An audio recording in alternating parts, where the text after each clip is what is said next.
Good afternoon, everyone. We are just about to begin the evening. Good afternoon, thank you. We are just about to begin the evening's portion of our research day. So I want us to just prepare ourselves. We should be beginning in the next minute or two. So just gather your thoughts and your ideas, your questions for the different presentations. I know we have some things great in store for us this evening. So we'll begin in another 1 or 2 minutes just to ensure that others come on and that we are ready.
All right. I think we are all together.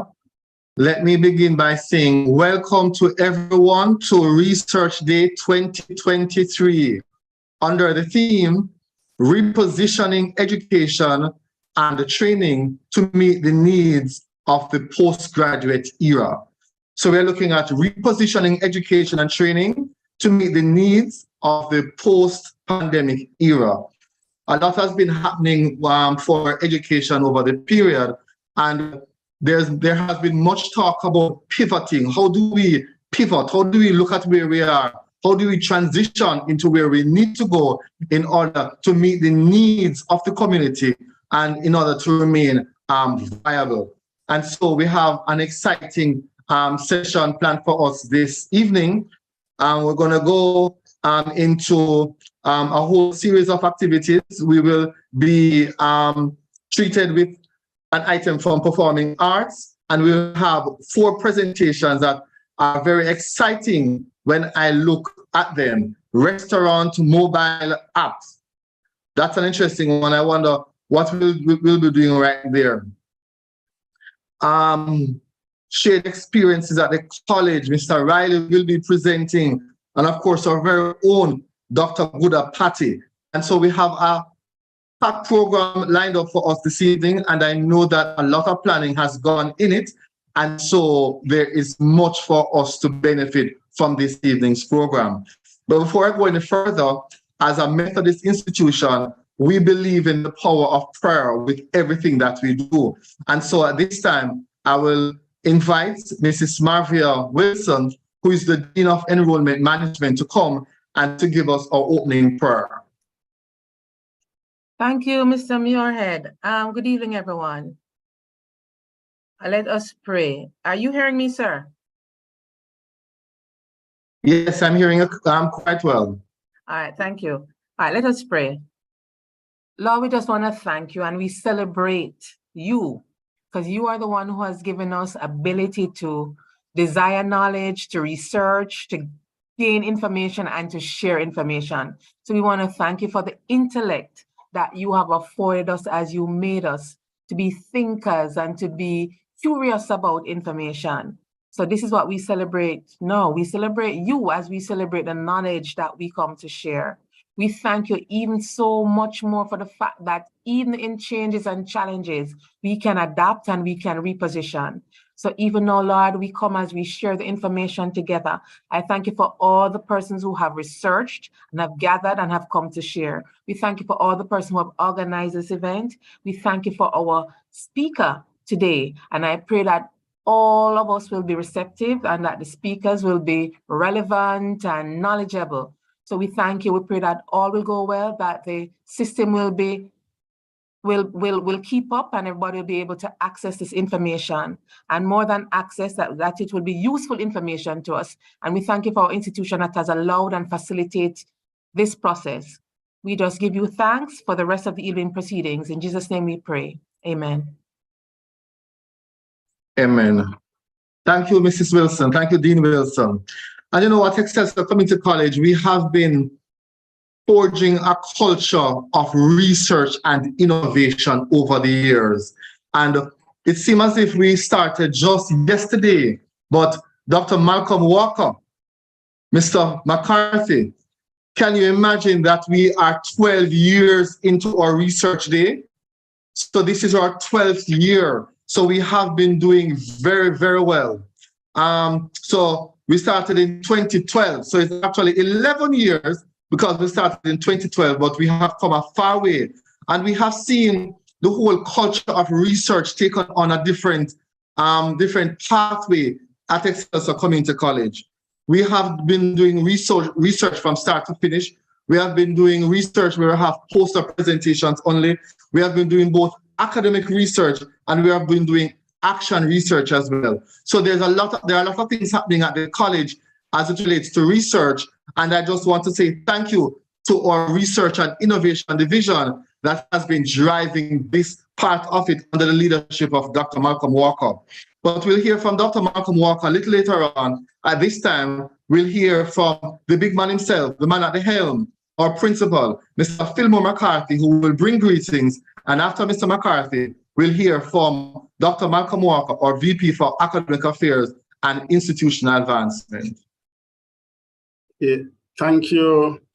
Thank you, Mr. Murad. Good afternoon, colleagues. Good afternoon, students. It's indeed a pleasure to be with you this afternoon. And, you know, I note that Mr. Murad mentioned 2012, you know, and that brought back some memories, Sir Murad, because that was when I became vice principal. And, you know, today I'm very happy that Dr. Malcolm and her team has moved this research day into a research conference. They have also achieved a fundamental task of publishing our own journal.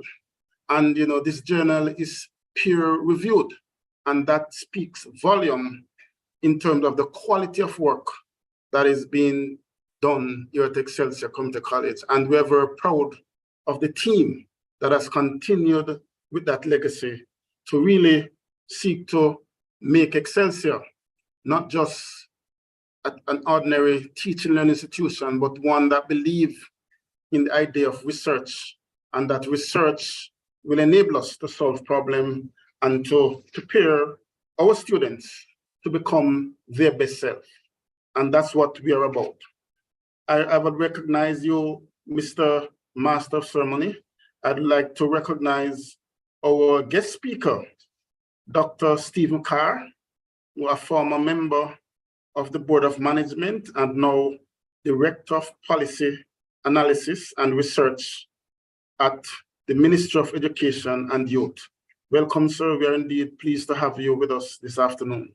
To our vice principals, deans, and faculty members, and most importantly, to your students. It's indeed a pleasure to share with you once again on this very special occasion. And again, I must commend, you know, the team for having the evening symposium, because this is relatively new. This may be the second or the third time we're having this. And, you know, this again tells us that we are trying to meet the needs of our students and recognizing that our evening students are very committed. They have invested a lot in their education and deserve to participate and be a part of whatever college events we're having. So it's indeed a pleasure to be here with you this afternoon and to share with our evening students. In fact, in this morning's sessions, I note we had persons all the way from, I think, St. Vincent and the Grenadines, and that was through the former president of the Association of Caribbean Tertiary Institution. We had persons from, you know, JTech, the Jamaica Education Commission. We had persons from our sister colleges, Montney College, persons from Montego Bay doing presentation. The principal there, we had persons from teachers colleges, Sham Sharp teachers colleges. We had a visiting team from the Montney College. So Excelsior really is a pace setter. And we are so proud of the team that has put it together. And none of this would be possible without you, the students, who have made it look the way it has been thus far. This evening, as we focus on the theme, repositioning education and training to meet the post-pandemic needs, very interesting theme. And I commend the persons who have put this theme together, because COVID-19 has brought about significant changes in the education sector. And Excelsior Community College being no exception, we had to make changes.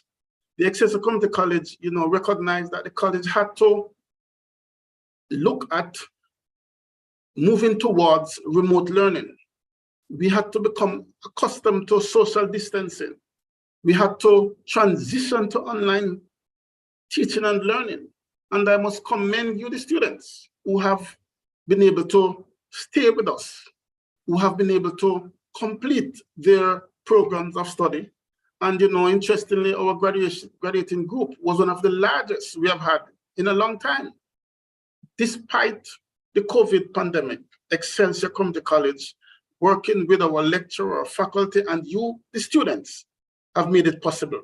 So as we slowly emerge from the pandemic, we now have to reflect on the lessons learned during the online sessions. We have to look at, what is it that we will do now in a post-pandemic era to continue to make our students successful. And I want to share with you just a few thoughts that I believe that will enable us to continue on the path of training and education and to make our students successful. Firstly, community colleges need to invest in technology and infrastructure to support remote learning. The pandemic has shown that online learning is no longer a luxury, it is now a necessity.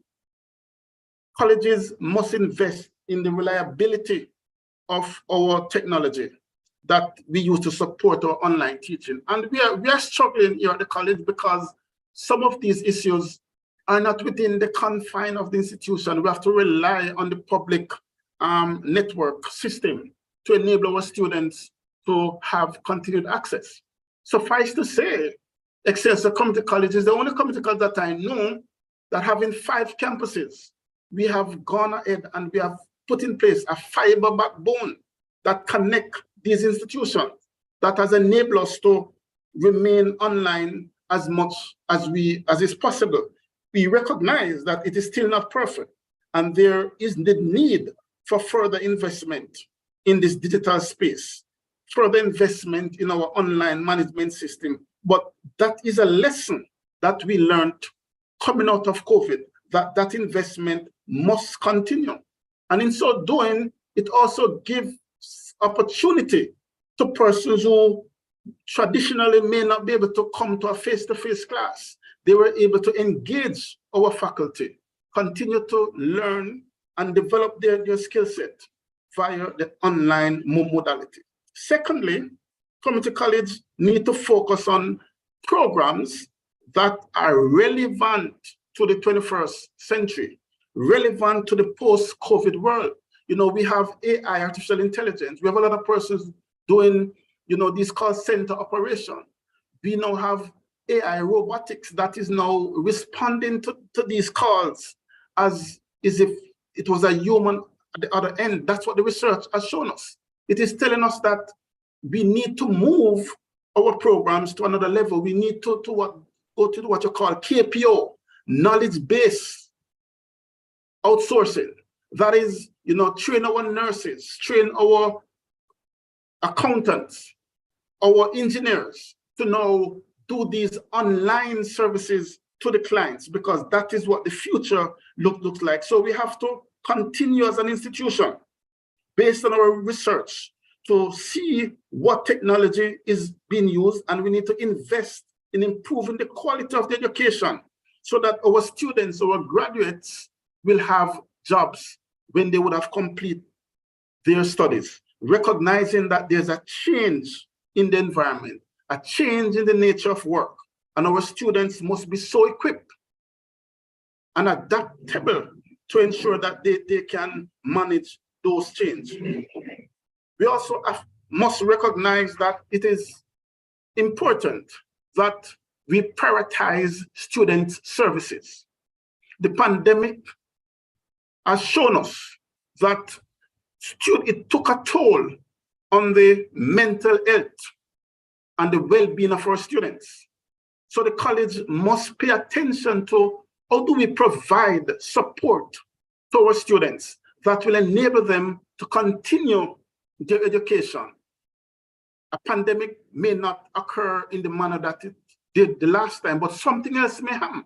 So when we look at our counseling services, our academic advisement, our career services, what are some of the essential tools that is needed to meet the challenges in a post-pandemic world?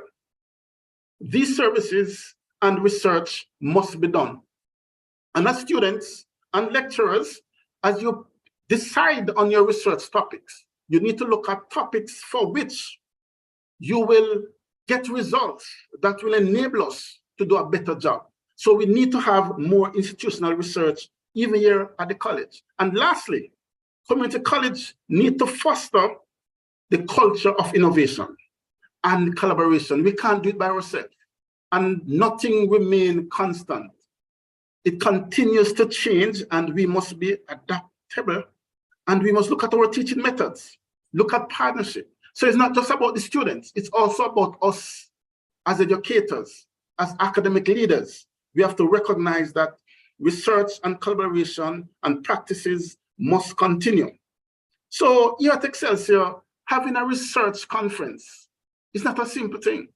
Having a research conference means a lot to the institution, because it is in doing these research that we will be able to find solutions to the problems within our own institution and to the problems that would exist outside of the institution, and to make our students more marketable, so that when they would have completed their journey at Excelsior Community College, they will be well prepared for the world of work and well prepared to ensure that their family and themselves will be better at what they do. And I want to share with you some key areas that I believe that research need to be done. Further research is needed. We will continue to identify skills needed in the post-pandemic world.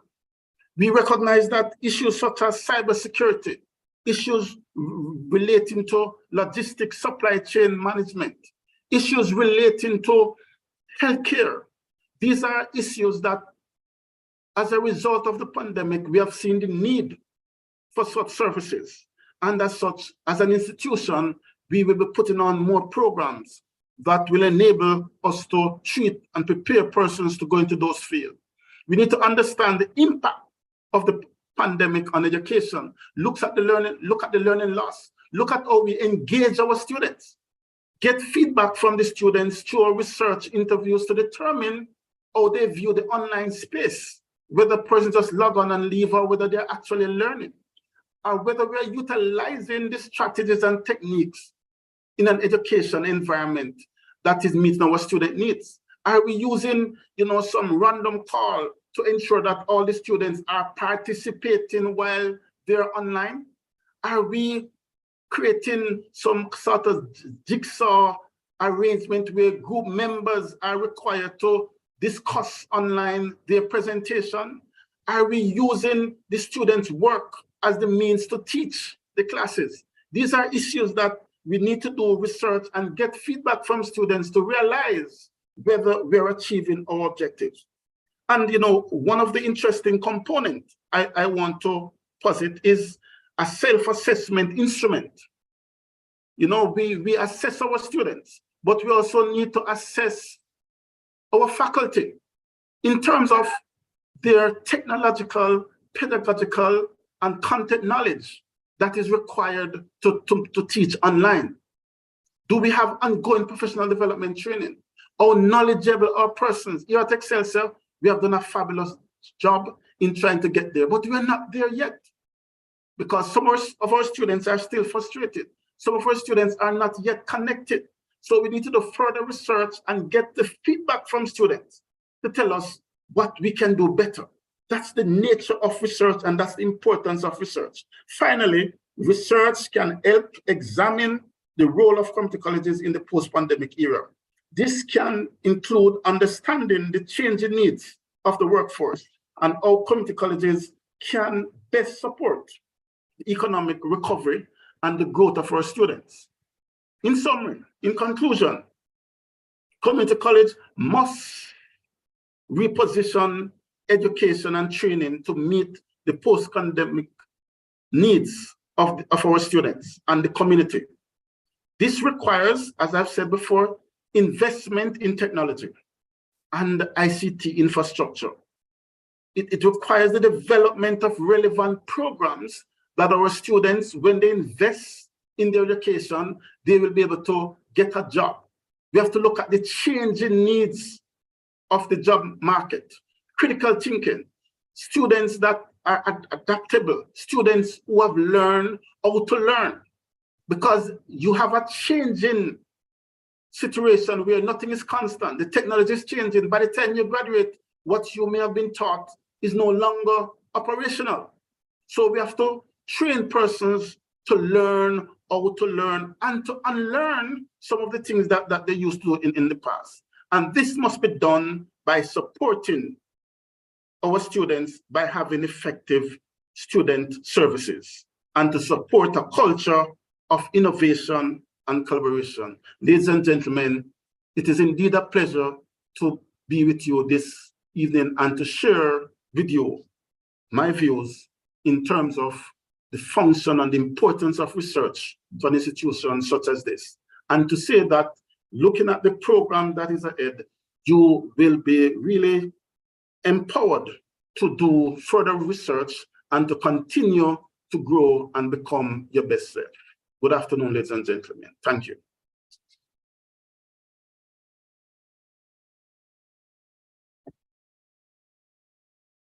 For Mr. Murad. Thank you very much, Mr. McCarthy. That was a mouthful. I know you have gone through to give us a foundation as to why research and the different types of research we can look at for community college. At this point, we will move on now to our Vice Principal for Academic Affairs and Institutional Advancement, Dr. Zaria Malcolm Walker. Thank you. Thank you, Mr. Muirhead. Are you okay? All right, I'm trying to balance several things at once. So I hope you're seeing me and hearing me. I am, yes. All right, wonderful. So good evening, everyone. Thank you to our students and staff for joining us this evening. On behalf of the Research and Innovation Division, I want to welcome you to Research Conference 2023. I am right beside Mr. McCarthy to give him a nudge when I see him going beyond the time that he was given. So I wasn't able to give him that nudge. So unfortunately, I'll send him a direct message and I sent it in the chat. But he said so much of what I would have said. And so I don't need to repeat that. But one of the things that I want to underscore is that to us here at ECC, research continues to be an integral part of our life and how we define ourselves as a tertiary institution. And so for that reason, many of you as evening students have to do a research methods course, because if any of you joined the sessions this morning, you would have heard entrepreneurs, you would have heard scientists, you would have heard industry members, students, and staff speak to the importance of research in your development, professionally and otherwise. And so we want to ensure that we instill that skill in all of our stakeholders and help to cultivate an appreciation of research as much as possible. And so I'm very glad that as evening students, you've joined us today, because a couple of years ago, as Mr. McCarthy indicated, we started the evening symposium because we recognized that our evening students were not being served. They could not make it to many of the day sessions. And so we specifically planned an evening symposium just for them. I want to welcome Dr. Carr, who has always supported us in many different ways. And he's here to share some of his very rich information with us. From his perspective now at the ministry, he has another lens within which to see the educational environment. And so I really look forward to hearing from him. I want to thank all the presenters who have given up their time to present, staff, students, and guests to present to us this evening, and to our staff and my RID team who has been here from very early this morning, putting together the final event, executing this final event on behalf of our ECC community.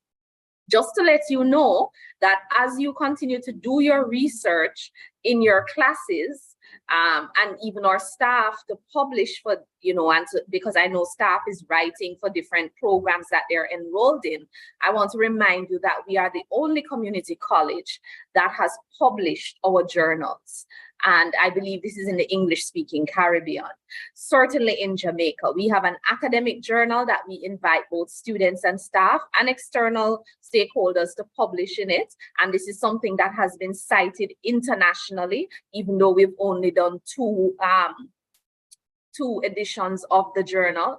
And when we bother you to complete these surveys and so on, because I know students sometimes get frustrated, it is because we're using those findings to help us to make decisions as an institution.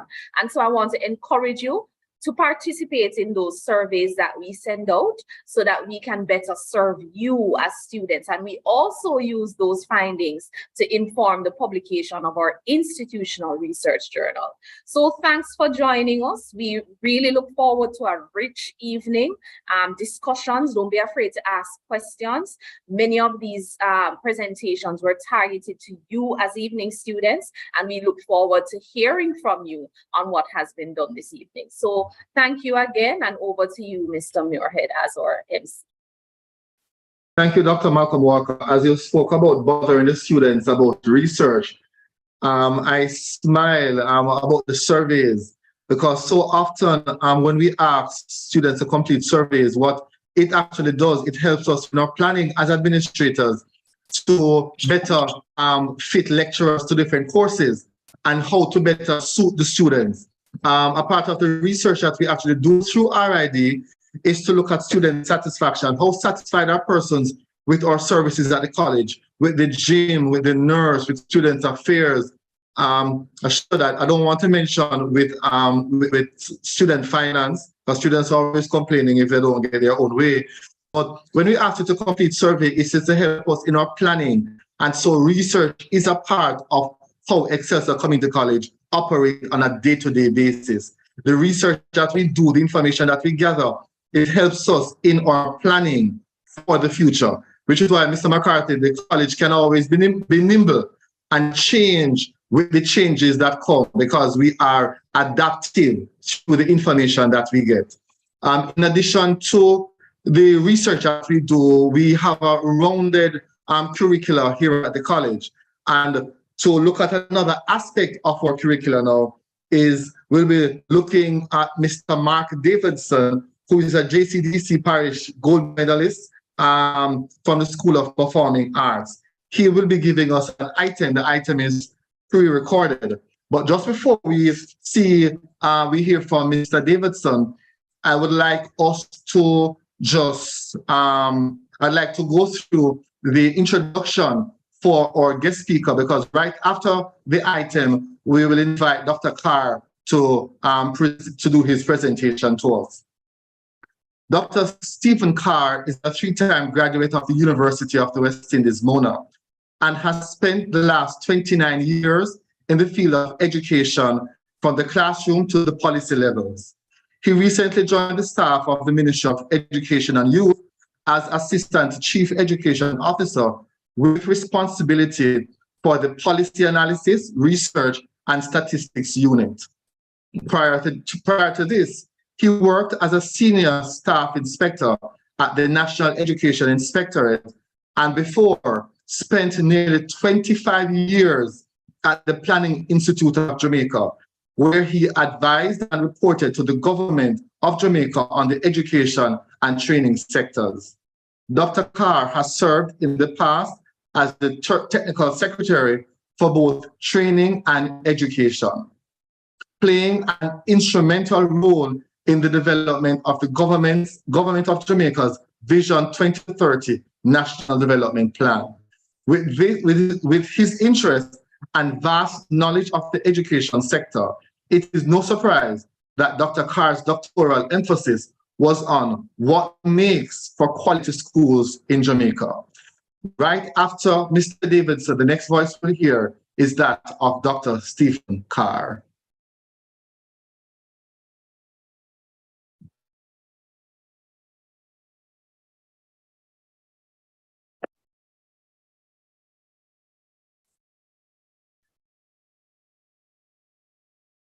Mr. Muirhead, let me help you. You can stop share because I was ready on this side. All right, thanks, Doc.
Are you ready to go? Ready to go. Okay, let me thank you, sir, Master of Ceremony. You have done a very good job so far. I'm very happy to be a part of the EXCED family this afternoon. I've actually spent about 9 years on the board of EXCED, Board of Management. So I'm home. And I want to also speak about the principal's presentation early on. It sounded like he was the guest speaker. He said half of the things that I am about to say. Dr. Malcolm, it's a pleasure to be here supporting you and your team. Let me get an opportunity to share screen.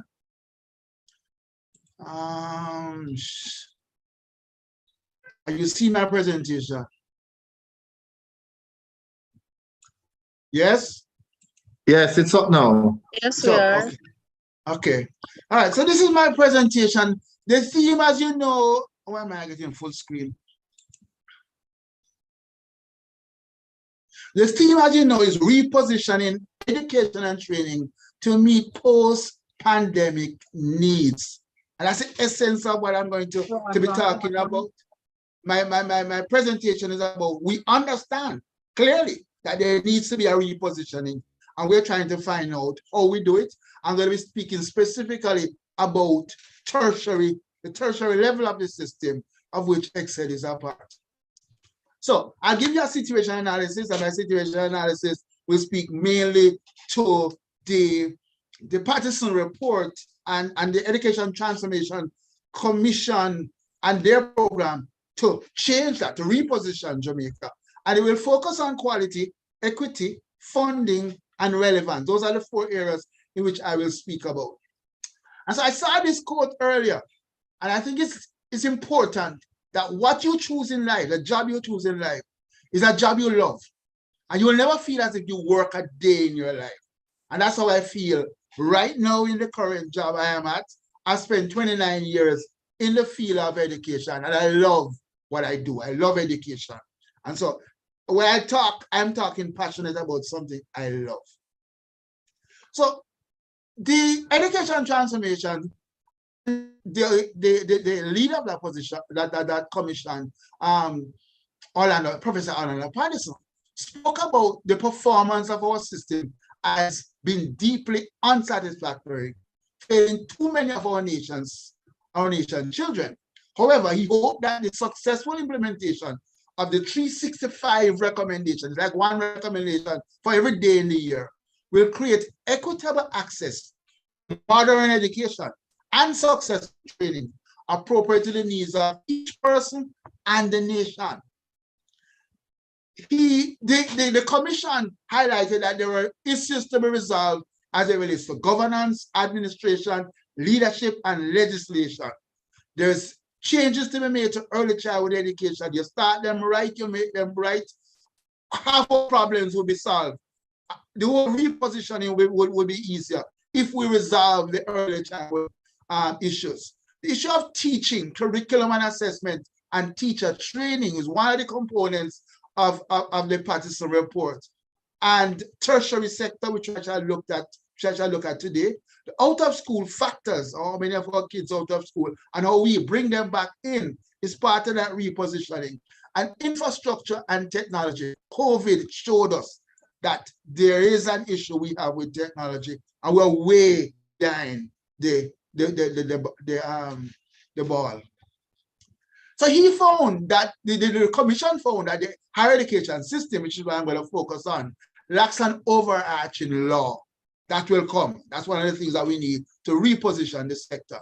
There are multiple overlapping regulatory bodies leading to inefficiency and compromised service delivery. He also noted that despite satisfactory level of investment, most institutions, including NEXED, failed to meet total operational costs.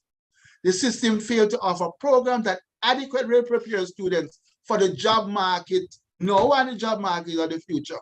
The per student allocation, which is given to institutions, was not consistent, and there was no discernible basis for this allocation. And as such, we want to reposition the education system, especially the tertiary system. And so one of the things that came to mind is that people who go to tertiary usually get high-paying jobs and usually get a job maybe right away, depending on what field they're working in. And so somebody will ask, is tertiary a public good or a private good? What is the rate of return of an investment for the person as against the society? And I'm convinced that even if the numbers say such, in the long run, if more of your society, more of your students have a tertiary education, the return on investment to the government, to the society, to the economy must be greater on a whole. And so we think that the government ought to spend more money. And we're leading to a program that requires the government to spend more money and getting more people into tertiary, because that's what's going to drive the country, drive the economy ahead. And so we want to lead this discussion about quality, equity, funding, and relevance. If we're going to reposition the education and training system, here are some things that we need to look at. We have to take into concern. The curriculum needs to be must be reviewed. Ongoing curriculum reviewed. What you did at Excel 20 years ago can't be the same thing 10 years later, can't be the same thing currently.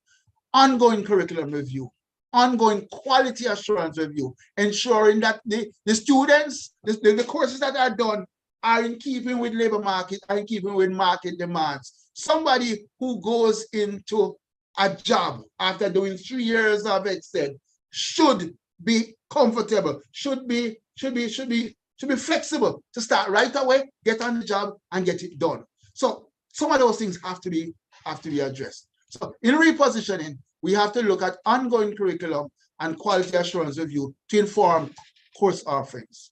There must be a robust monitoring and evaluation between these HEIs and the workforce development.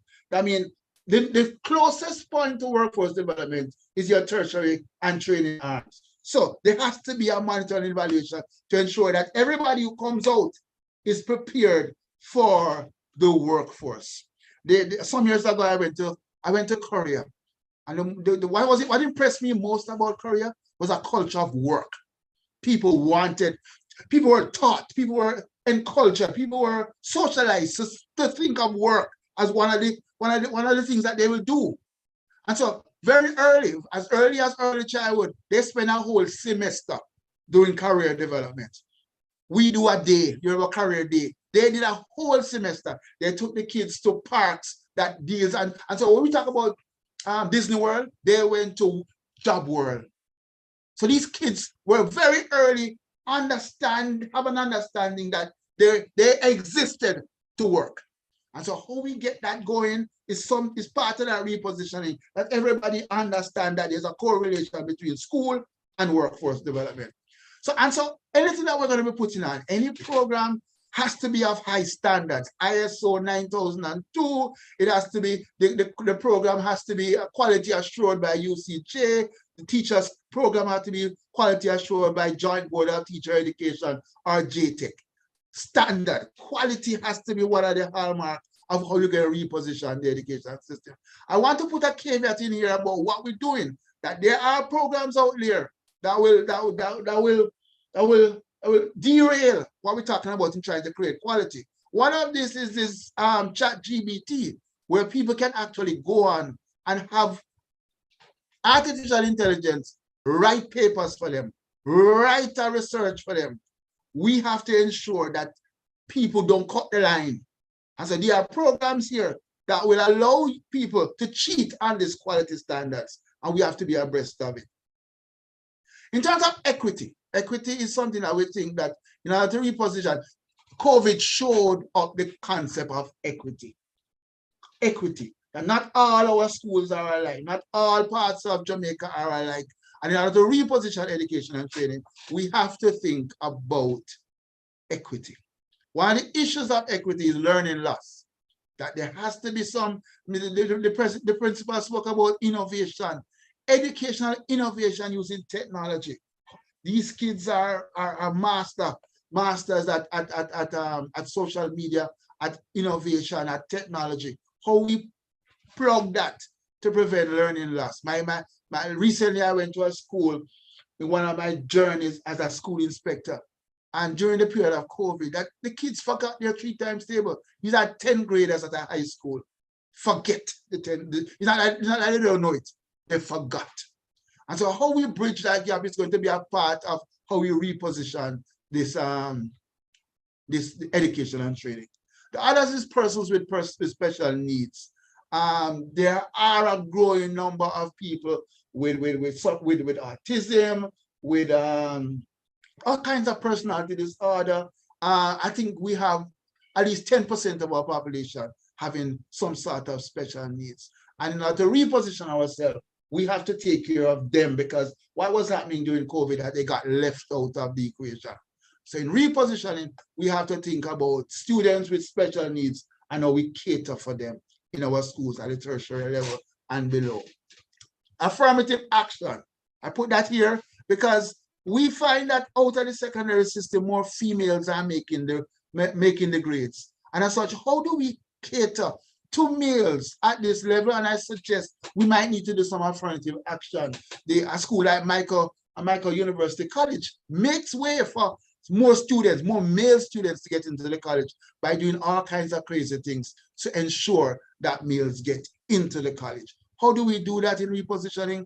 Different schools will have to try different things to get more males. Schools that have sports programs, good sports program, have tendency to have students come into their program because there's a good sports program at EXCED.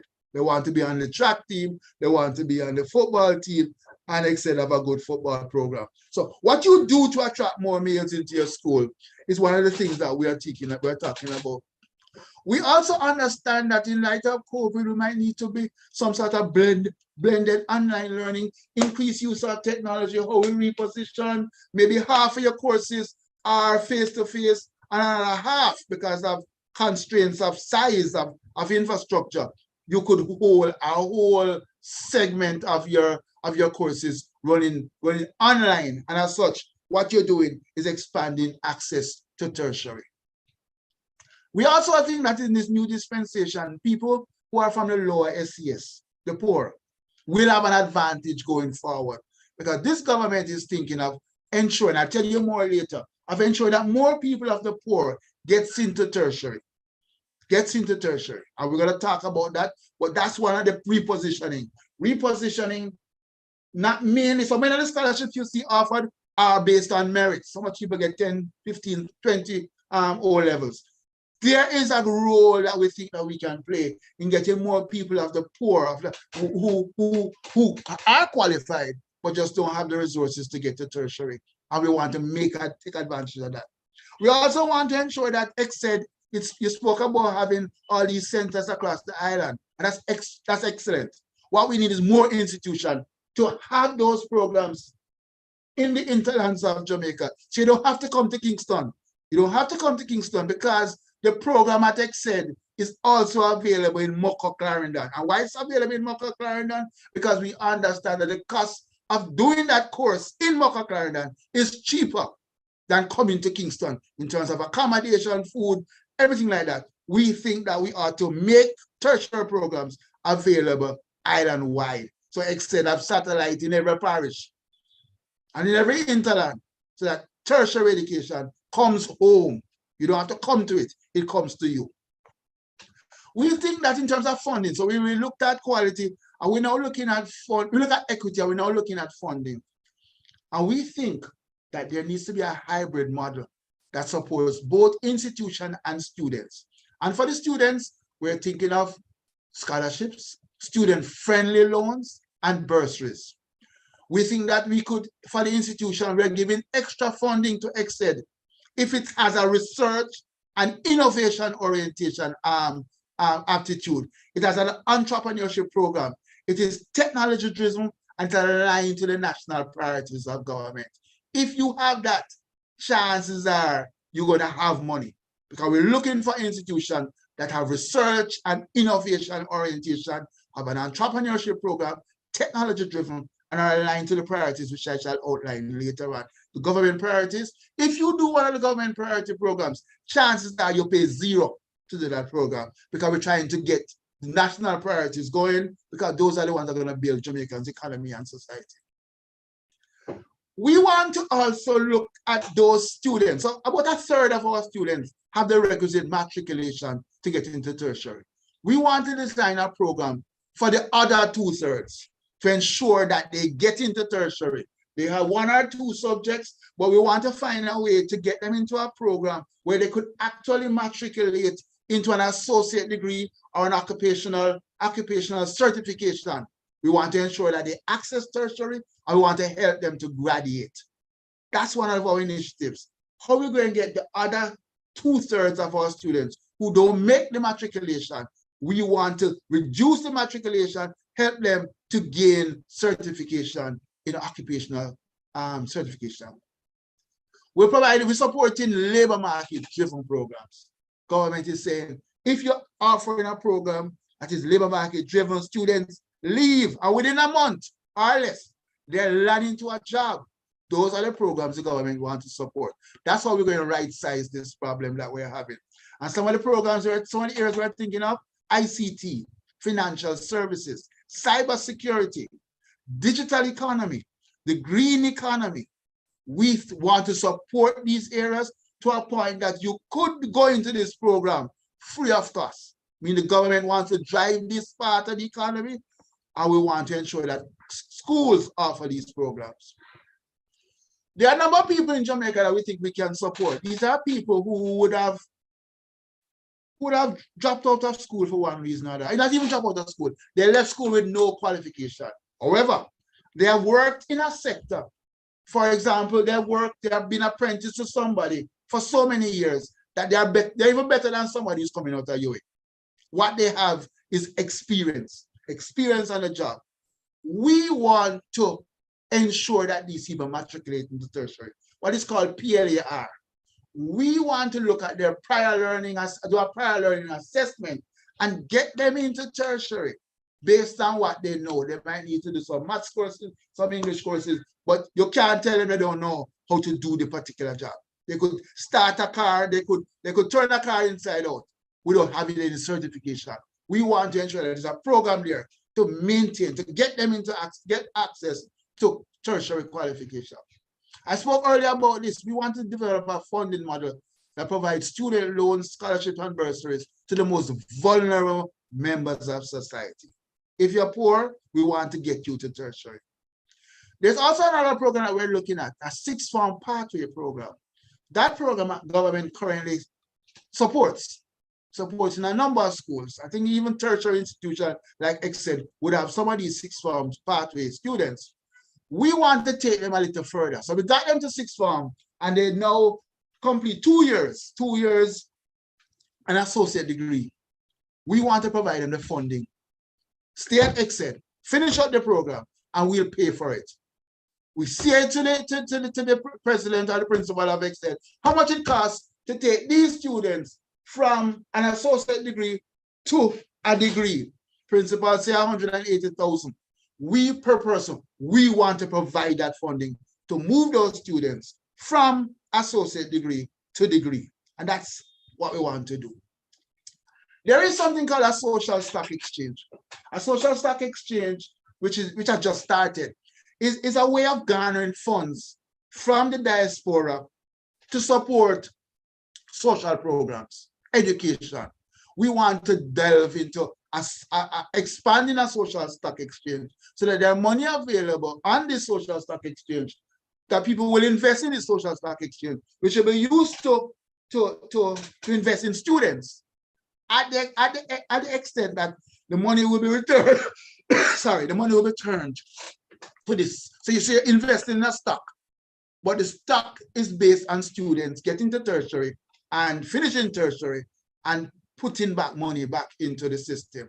And so people, we think that this is one way that we could earn money or gain money to run tertiary. Another one, which is very popular in New Zealand, a child opportunity trust fund. Here, government and families pool funds for a minute. But you decide you're going to have a child. You join venture with the government for 18 years, collecting money towards your child's tertiary education. A child opportunity trust fund. I think there are a couple of them on the private market where you save money and the bank matches that money. A similar opportunity, but this one is between families and government. So the government recognizes that it will never be able to afford tertiary education for everybody. But if we start like the farmer in the farmer in the countryside decide to raise a cow or a calf, and when it becomes a cow, what you want to do is use that money to send your child to tertiary. A similar arrangement between government and families. We also think that Jamaica could train for export. There's a dying demand for teachers, for nurses, and we think that Excel could start a program, a second program at Excel, designed specifically to train for export. And we think that these people will go away and will send back money to support the country. And we're actively seeking about looking at training for export. We think that many of our students make the error of going into programs or going into careers that they don't love. And we think that one way of doing this is to ensure that every program, every school have a career development program that caters for people from as very early. We're saying when I say when the career totally started at early childhood, from very early. What are the careers on this? So students are telling you about careers that you don't even know about. They are very knowledgeable about career, and we want to make that a way of life that people know what careers are out there. If you start a conversation, they can tell you what careers make money. And so we want to have an active career program to help people make a decision as to where they go after tertiary or after secondary. The government currently have a national education trust, and it source funds from outside Jamaica towards capital projects. We think that this money here could be used to help Excel to take down some of these containers that them have and to build up real buildings, real skyscraper buildings that access that you could put a whole nursing program over there, and you could have a teacher program, teacher education program reintroduced. Many years ago, Excel had a teacher education program. So what we want to look at is how we get capital funding to reposition education, to take advantage of the fact that we could be training for export. We want to establish public-private partnership. I don't know how many of you know that the school in Portmore, where I can't remember its name now, start with C. Last school that was built by government in Portmore is a partnership between the church and the government of Jamaica. We want to see more partnerships. We want to see somebody from cement company starting a program, as I said, to train people for the cement industry. We want to see housing. There's a program right now at JC on management, like construction management. And many of the guys or students, that in my understanding of that program is that the students are never late. Students are always at school, because that program is leading straight into a job in construction management. We want to think about this, and this is something that we have costed. How can the government fund students' tuition as well as provide funding to offset the other auxiliary costs? So a student at the tertiary level might say, I don't have any books, or my food, don't have no meals, transportation. We want to ensure that there's enough money in the pool, in the fund, that we could offer interest-free funding to students to offset the other auxiliary costs of going to tertiary, not just tuition. So when you go to Student Loan Bureau, it's not about tuition only, it's the full cost of tertiary. And we have costed it, and we think the government can afford it.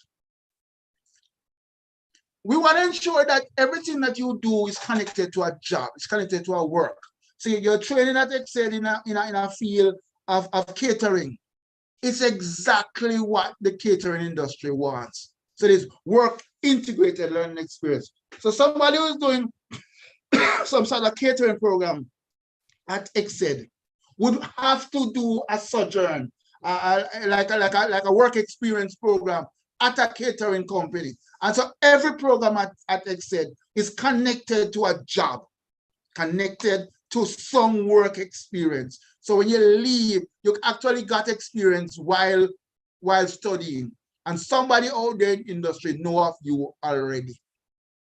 We think that we need to have ongoing retooling and recertification. There's some people in the system that needs to come out and go back to school, be retooled, be recertified. That's how we're going to reposition the education sector. Adult and lifelong learning. There are places in Canada where people are going back to school to do things like belly dancing. What is the essence of belly dancing? Belly dancing is one way of fitness, one way of people getting fit. And so there are people, elderly people, going back to school to learn something that could give them a job in a gym, teaching people how to lose weight. And so that is one issue. We spoke about PLAR already, getting more people from industry who have no certification to get certified. We want to ensure that, and this is very important, you might not think it's important, we want to ensure that programs are mapped with a national qualification framework. So somebody who leaves our trust with a level 2 certification gets to Excel to do a level 3 program. Excel shouldn't be asking them about CXC and how much cake them have. Straight into the program. It's a mapping of what is level 2. You get to level 3. Nobody queries what qualification or matriculation. You have a level 2 qualification, you walk straight into a level 3 training program. So that's another important ingredient in pre-positioning. We have to ensure that the national qualification framework is implemented and nobody asks you about 6 years, how much 6 years you have, because you have completed one level and you automatically move to the next level. We want to increase retention, and that's one of the things. I don't know if Excel does this, but you want to have a program that ensures that all your students who start graduate. And you want to ensure that it's a program that mentors students, that advise students, that understand based on the scores that they're getting, that they are likely to drop out, that you find a way to increase retention. That's going to be important, because what we're thinking of here at the ministry is that we want to see a school is successful by the rate of input and output. So you are likely to get more money from the government of Jamaica in the future if you can show that your retention and your output levels are high. 60%, not 60%. All the students that you have who enter graduate 3 or 4 years later. That's going to be an important ingredient in getting money from the government. We think that all right through, there has to be programs aimed at STEM, STEAM, or STREAM. Those are going to be important programs. Those are the programs the government is going to support. I don't know how many of you know that the government is building 6 new schools. All of them are STEM schools. 6 new schools coming on. It's going to be important that there's a program, there's a space for these secondary school students, that they have done a STEM program at a secondary level, and there's a place for them at the tertiary level where they can just matriculate into. That's going to be important going along the way. As well as those 6 STEM schools, the government is going to build a performing arts school, performing arts high school. So just like you have Edna Manley College, there's going to be a school, maybe a Bob Marley High School for performing arts. And so we think that this could be an important ingredient. I know Excel experimented in having a cultural training center. How do we get a program going to help those kids who are making some serious money? Some of these artists here about Valley and Harlem making some serious money. How could we ensure that Valiant becomes more important? This other thing is important, credential stacking, that you start a program at Excel, and you can use your credentials from Excel to get into a program somewhere else. So you have 30 credits here, 30 credits there, and you end up getting a degree because it's credential stacking. You're stacking your credentials from one institution to another. We want to ensure that the programs are in keeping. So any program you're putting on Excel must be in keeping with Jamaica's National Development Plan. It must be labor market. So sector studies, there are a number of people who are like even Hard Trust, and maybe something that Excel should do, something that JTech will do sector studies to show which sector. It might be ganja industry that's taking off next. And so how do we ensure that the jobs that we're putting on, the training that we're doing, are actually labor market driven courses based on sector studies? Programs have to be rationalized. There's a tendency for everybody to be doing the same program without understanding that the program don't need to be at every school in Jamaica. We need to look at that.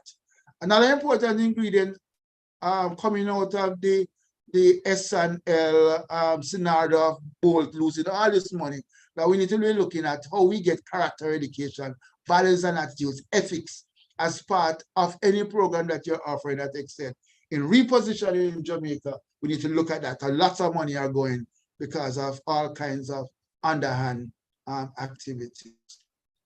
We want to leave you with this particular proposal for a national philosophy of education, that anything that you're doing at Excel must be towards the holistic development of all your students, intellectually, emotionally, social, moral, physical, and spiritual.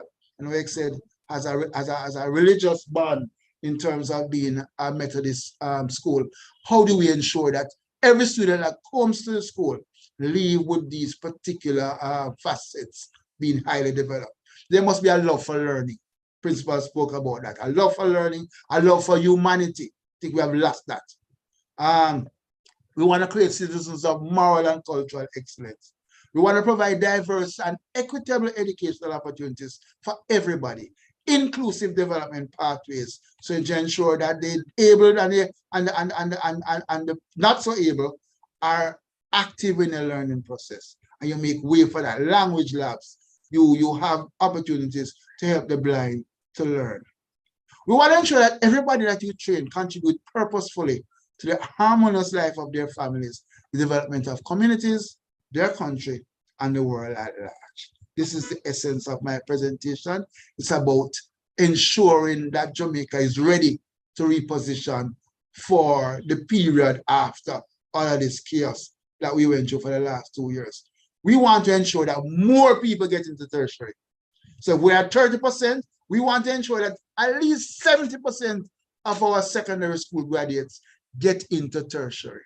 And the way to do it is just to ensure that we put money in the hands of students and we put programs that will help them to get to tertiary. This essence is my presentation. I thank you for listening.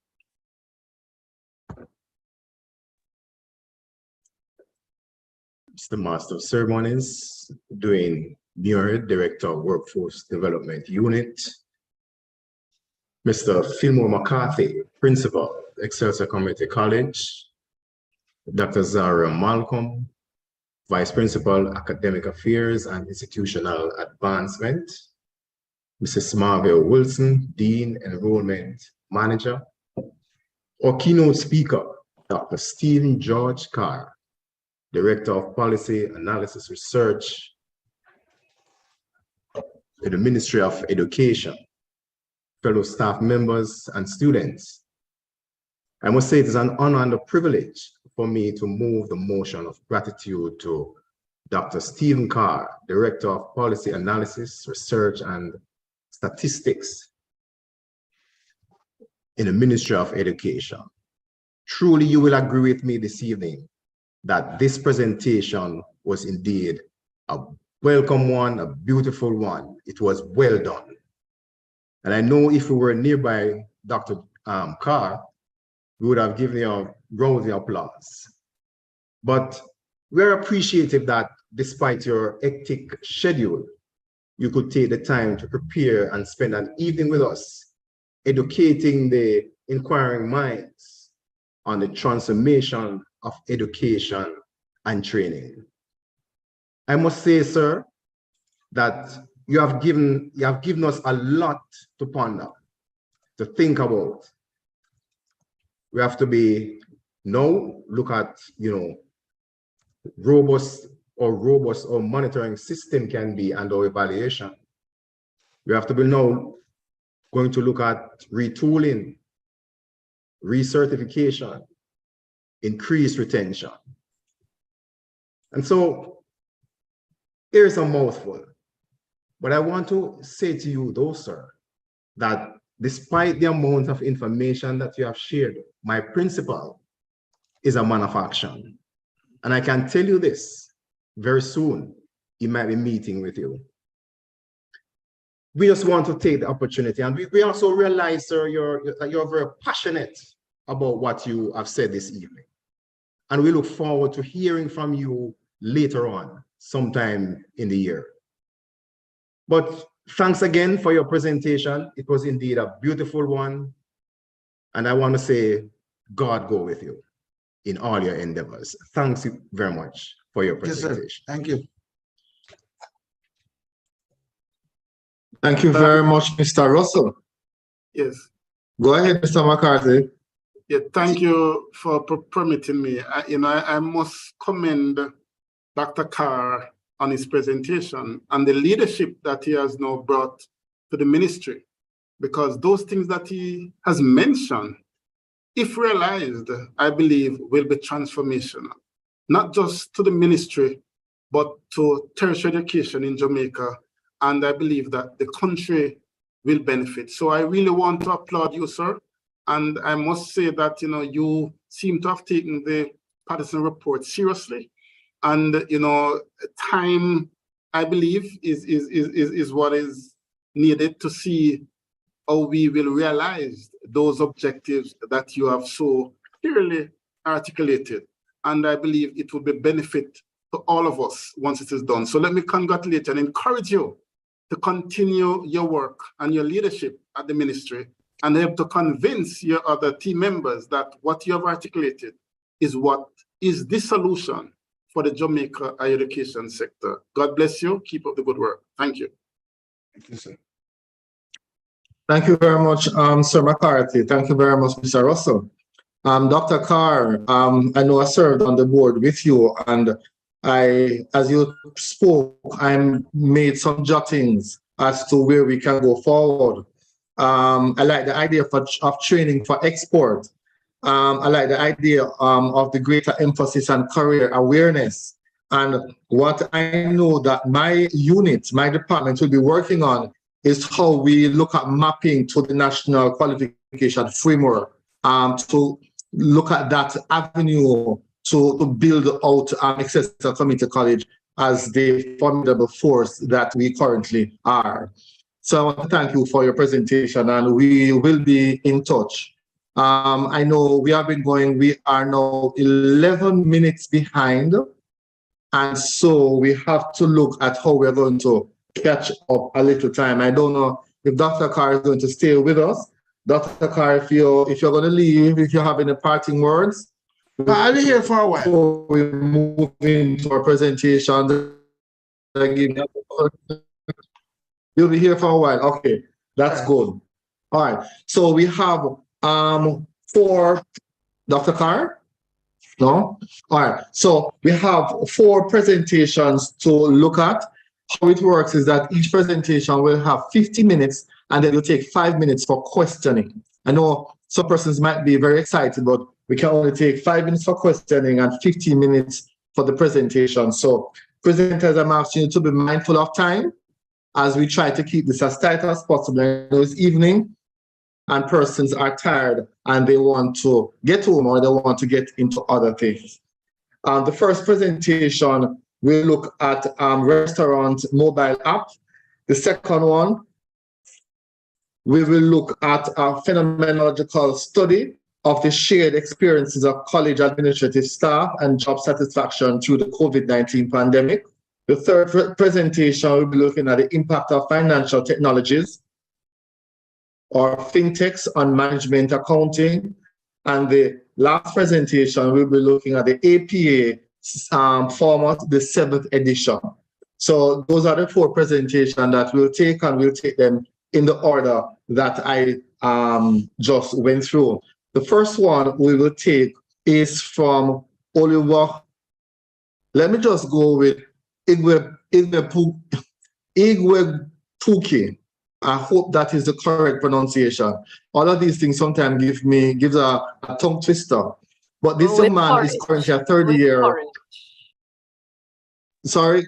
Go with the second name, Courage. That one you should know. Go with Courage. All right, let me choose Courage. Joshua spoke about Courage. So Courage is currently a 3rd year student in the BMIS program. And he, from 2nd year, he linked up with a group of students and they showed a keen interest in research. And the group of students include Shantia Clark, Ramesh Fraser, and Dane Richards. They worked as a group for the mobile app development course, and with the help of the course tutor, Mr. Joseph Smith, they developed the application that he will expound on this evening. Let me welcome Mr. Courage to come and to just do his presentation.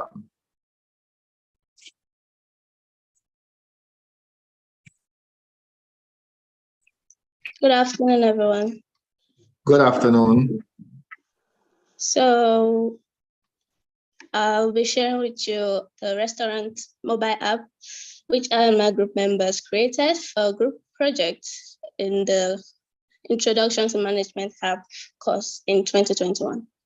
So this application was created using HTML, CSS, JavaScript, and jQuery mobile. And because it's a group project, we had to work with a rubric. So we created the application based on the requirements of the rubrics. So now I'll be sharing with you the application on the web browser, in the mobile web view. And later on, I will show you how it is on the phone. Come here.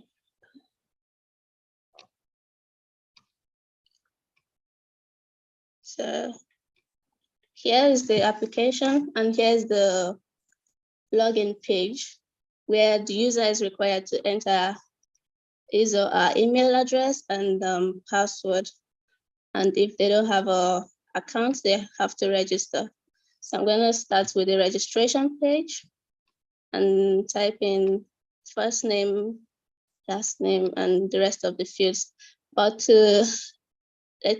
just want to let you know that I didn't use a database for this application. So the data which are entered here aren't stored anywhere for later retrieval or modification.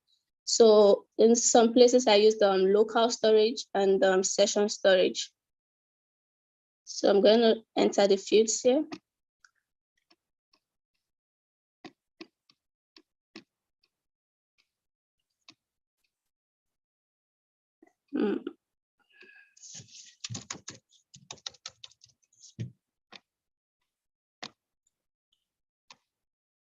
So if we leave out a field, it's going to give us an alert with a message to fill out the field.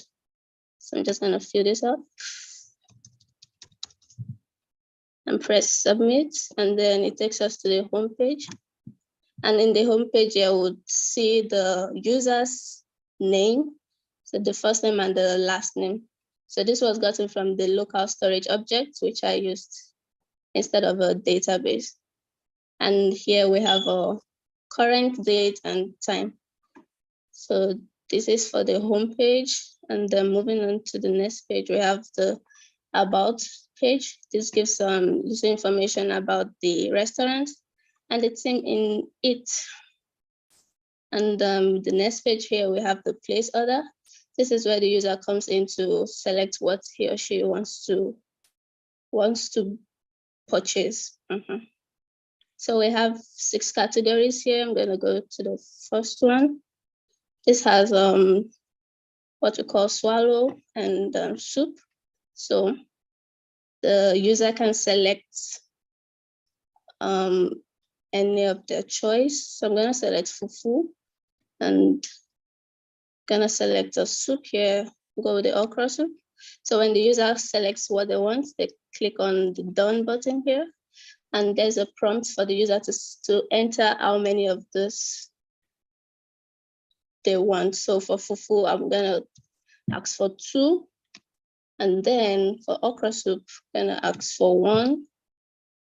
And it's gonna give us the total here, which is 900.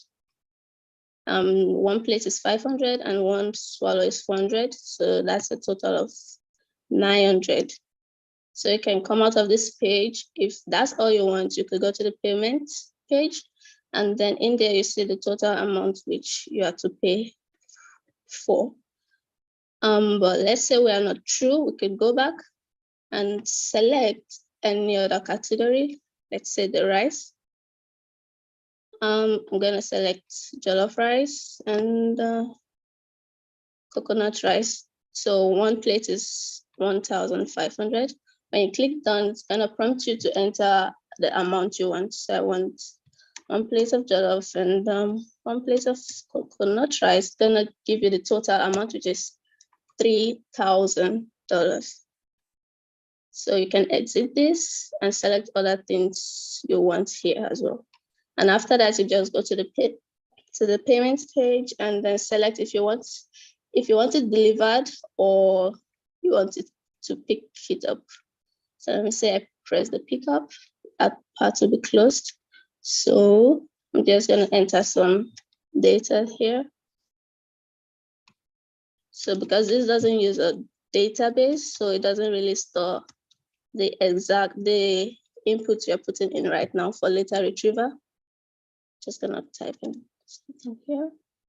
And you see the amount here is 3,009 now. So just gonna click the order now and says, click OK if payment details are correct. Yeah, that's okay. It says order has been placed successfully. And here's a small window that your order will be ready for pickup in few minutes. So that's it. The page will be cleared up. So this is it for the place order page. And the last page we have is the contact us page, which shows information in a table about the time they open. And then they can be contacted through telephone and email address. And here's a little map of where it's located.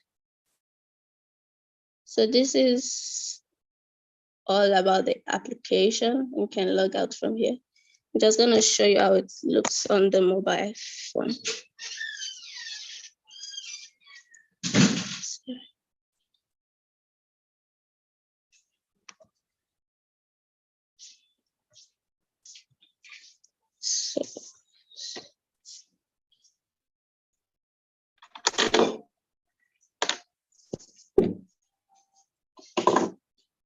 So here's application on the phone.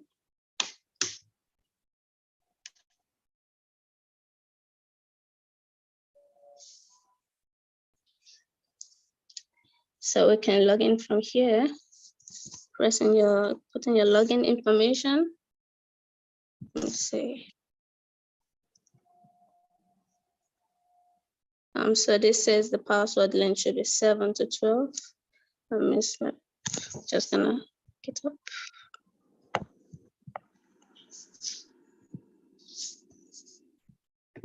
And then we get into the application. So this is what I just showed you from the web, on the web browser. It's the exact same thing. Just gonna go through the phone to see how it works. Just select and click the done. And then it's gonna prompt you to enter something, the amount. I'm gonna enter one for each. So this is an APK file.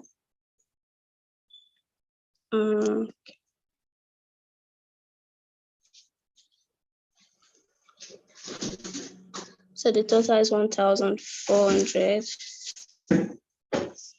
So this is just to show that this works on the mobile app.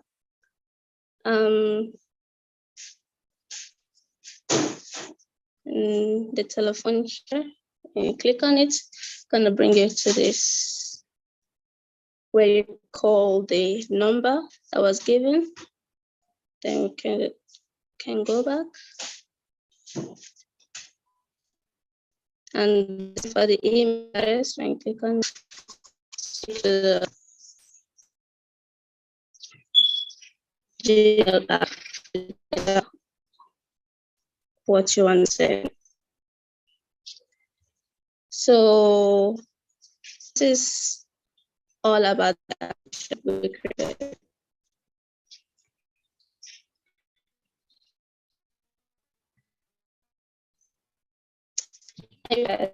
Attention, any questions?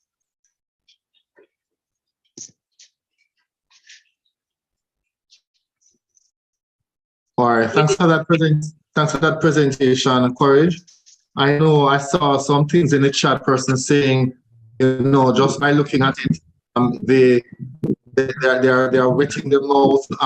They want to start ordering right now. I know Good Party made mention of ordering everything on the list. I mean, it looks so nice that they don't know which one to do, but I thank you for this one, because this presentation is really it's a relevant one. Everybody's ordering an outcome. So once we can make it easier, we know that we'll be addressing the needs of the market. We may have time for 3 or 4 questions, depending on how the questions are. I don't know how best to do it, if I should ask persons to raise their hand, and then I'll take you in that order that I see the hands, or I'll ask just the first 3 or 4 persons to go with the questions. All right. I see 1, 2, I see 2 hands. All right, let me go with Price. Price, you can go ahead. Good evening, everybody. So can I just ask if that app is ready for sale and what's the cost? You might not be able to tell me here, but you can probably put your number or so in the chat and we'll contact you. Okay, actually this was created for the coursework alone. That's for now. Yeah, for the coursework, I haven't really gone further on the application. So it's not ready for so. All right. I'm happy. Courage, you mentioned that it was done for coursework. Mr. McCarthy, you know that once things are done for coursework, it belongs to the college. And so we can look at possibly putting a cost on it. But Courage, very good work. You can talk to Mr. Riley. That can help you to do the financial aspect of it, what the costing of it and stuff like that. But very good app. I see Good Party hand was before Mr. McCarthy. Dr. B?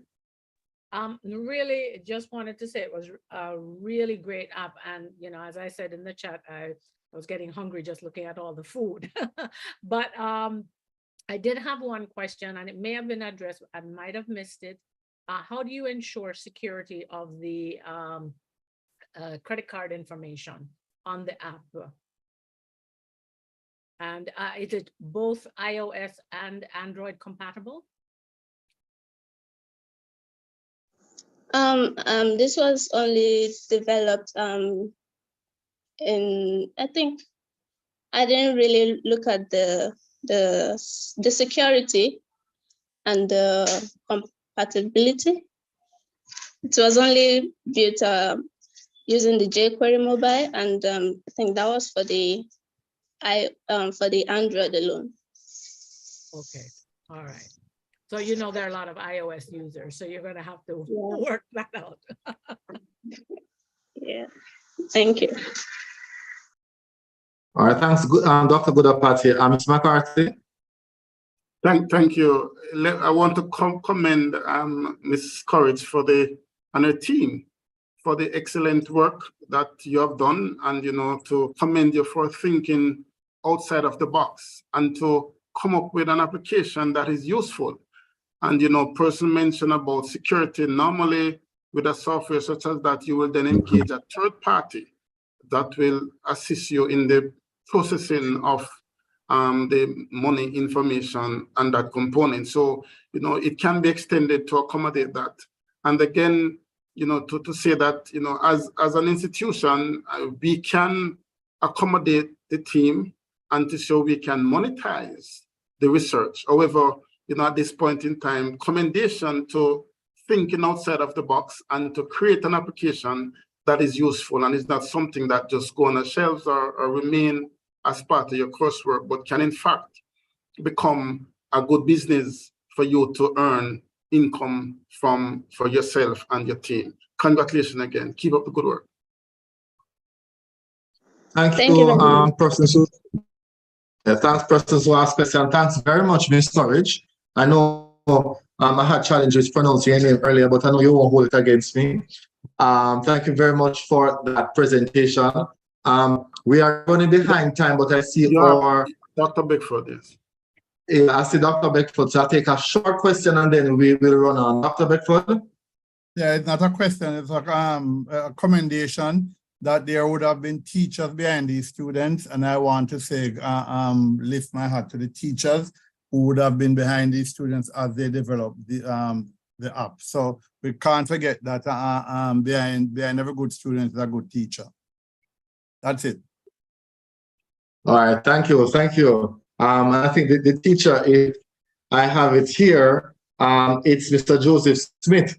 Mr. Joseph Smith was the one who assisted with the development. But thank you very much, Ms. Courage and your team, and of course the faculty for coming this far. I know that if you take the advice of Mr. McCarthy to monetize that mobile app, you will be well on your way to benefiting from that. The next presentation we have will be from Janet Brown. Janet is an administrative assistant at Excelsior Community College, where she is enrolled and named among the first cohort of students pursuing the master's degree in business administration. She excelled in the program and subsequently was awarded the Chairman's Award for Academic Excellence. She wears several hats, including mother, wife, confidant, and a friend. She is an organized and detail-oriented person who enjoys designing. Now, Ms. Brown will be presenting on the phenomenological study of the shared experiences of college administrative staff and job satisfaction through the COVID-19 pandemic. I now present to you Ms. Janet Brown, Mrs. Janet Brown, for her presentation. Pleasant evening, everyone. It's a great privilege indeed to be a part of this session.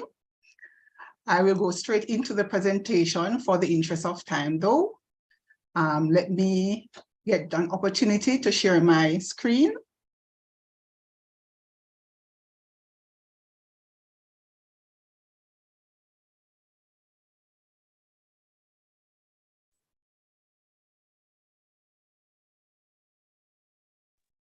We're seeing it, Mrs. Brown. Oh, it's gone. I'm just starting it, because when you started it, open better. Okay.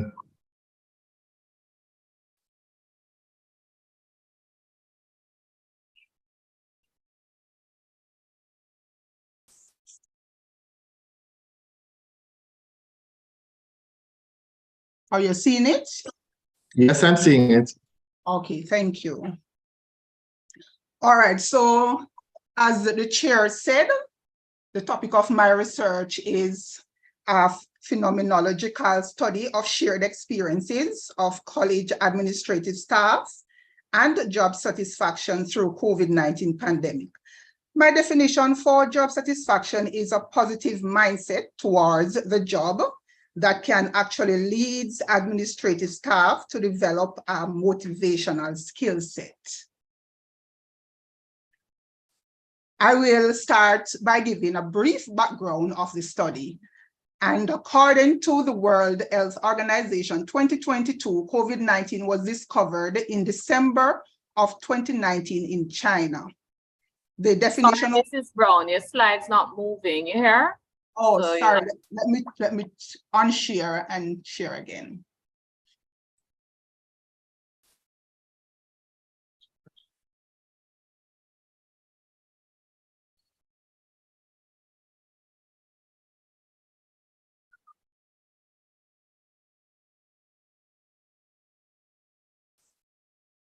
COVID-19 has sparked so much interest in research. I know Dr. Carr spoke about what has happened since COVID, and now we're having another one since COVID. Okay. Many good things come off it. All right. Yes. Try moving your slide. Try moving your slide. Try going to another one.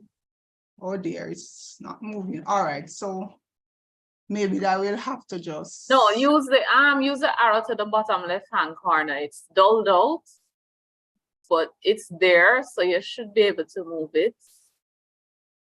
You see it where the ruler is? Yeah, but I'm moving it, but it's still not. And the down arrow key not working either. Let me check the down arrow key. All right, so are you seeing it moving now? Yes, that's working. Yes, it's moving. All right, great. So with regards to the background, according to the World View Organization, 2020 COVID-19 was discovered by in December of 2019 in China. The definition of coronavirus are a broad group of viruses that can actually cause a typical cold to a more serious illness. This definition also came from the World Health Organization 2022. The virus has had an impact on the educational sector, as well as other aspects of life in the world and in Jamaica. During this disrupted crisis, lockdown and stay-at-home measures were used to flatten the curve and control the spread of the disease. Additional measures were taken to safeguard public health in Jamaica, including the closure of educational institutions such as Excelsior Community College. Okay, so I have used interpretivism with regards to the worldview. It was a qualitative research. Phenomenology was used for the research design. And I used this because I actually wanted to get an in-depth and detailed information of the human social experience of the topic. Thematic approach was used for the literature review. And of course, I use interviews and observation to collect the data. I looked at the statement of this problem and found that this research examines several points of view in order to have a better understanding of the factors that influence college administrative staff performance and work satisfaction during the pandemic. I also noticed that since many studies have focused on a wide impact of COVID-19 pandemic in different professions, and when I say different professions, all type of profession I saw, but there were really little research exploring the issue in relation to college administrative staff, in particular Jamaica. The literature review reveals that many of the studies conducted on COVID-19 experiences was regards to job satisfaction were conducted mostly in European countries. And this was one of the reasons why I actually focuses on the Caribbean, in particular Jamaica. The purpose of the study was to investigate how the problem has affected the college administrative staff perception of socio-economic situations, occupational health, and safety issues at work. This research can indeed extend to literature and broaden the discussion from the perspective of college administrative staff, while inspiring further research in the area. I also noticed, though, that it also helps to improve an understanding of future short and long-term challenges, as well as approaches that can be used to better understand and manage job satisfaction for college administrative staff during crises such as a pandemic. Another goal that I saw important was to look into the overall experiences of administrative staff of Jamaican College through the COVID-19 period, particularly in terms of job satisfaction. And I must say that I was very passionate about this topic, and a lot of persons on the platform would know me, but I was actually passionate because I am also a college administrative staff. With regards to the research site, it was done at a community college located in Jamaica using anonymous name, of course. The research consisted of 7 administrative staff from different departments in the college. These participants were 4 females and 3 males. And I also used anonymous names for them. The participants had to be employed at the college for over 4 years. And I emphasize on the 4 years due to the fact that I wanted to ensure that these persons selected were actually in the system during and after the lockdown period. Ethical considerations was a must in the study, and our lecturer and my supervisor ensured that was used throughout the study, and it had to be maintained. And as such, the identity of participants were kept private, which means that the identity of the participants and the institution did not appear on the transcript. The recordings were erased after the transcriptions were done. The list of participants and all interview data was also erased once the data was over, and the data has to be examined. I actually used trustworthiness in the study to avoid any bias that may occur. In terms of the research questions, there was one main question from the main question, I actually developed 3 other questions. And the main question stated, how have the changes due to COVID-19 influenced college administrative staff job satisfaction since March 2020? I will not go through all of the 3 questions that arrived from this main question, but the first one stated that how have the social working conditions changed for college administrative staff since March 2020 due to the COVID-19 pandemic? And as you can see, these are the other 2 questions. Before providing the findings, I had to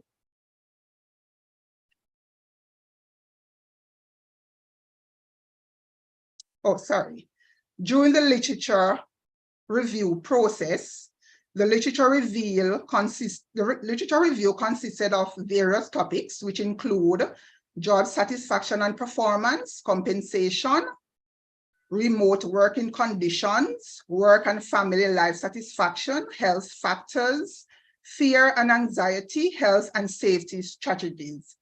I will not go through the literature review, but I will tell you this, that since COVID-19 pandemic crisis actually begun, it has drastically altered employees' lifestyle and work environment. The literature review also provided an overview picture of the ways in which COVID-19 has changed employees' working experiences. Providing the findings, I had to complete a research protocol submission checklist that involved a research protocol application form, and this had to be signed by my supervisor, Dr. Orville Beckford, and I also had to, it also included a informed consent form, which also had to be signed by all the participants. I had to complete a pilot study report, which actually helped me to cover the mechanism that is important and to test the usability of the study. The pilot study indeed helped me to find individuals who could provide me with in-depth and detailed information. The participants were interviewed about their experiences with process, and transcripts were analyzed and using codes. Creating themes from the findings were done. I qualitatively created 6 key themes under the direction of my research supervisor, 2 of which I will briefly inform you of. And the first one is elements that contribute to job satisfaction. Based on my understanding throughout the study, these elements were conditions and experiences that fulfill employees' needs and expectations. All interviewees were agreed that there were factors that actually helped them to enhance job satisfaction during the pandemic.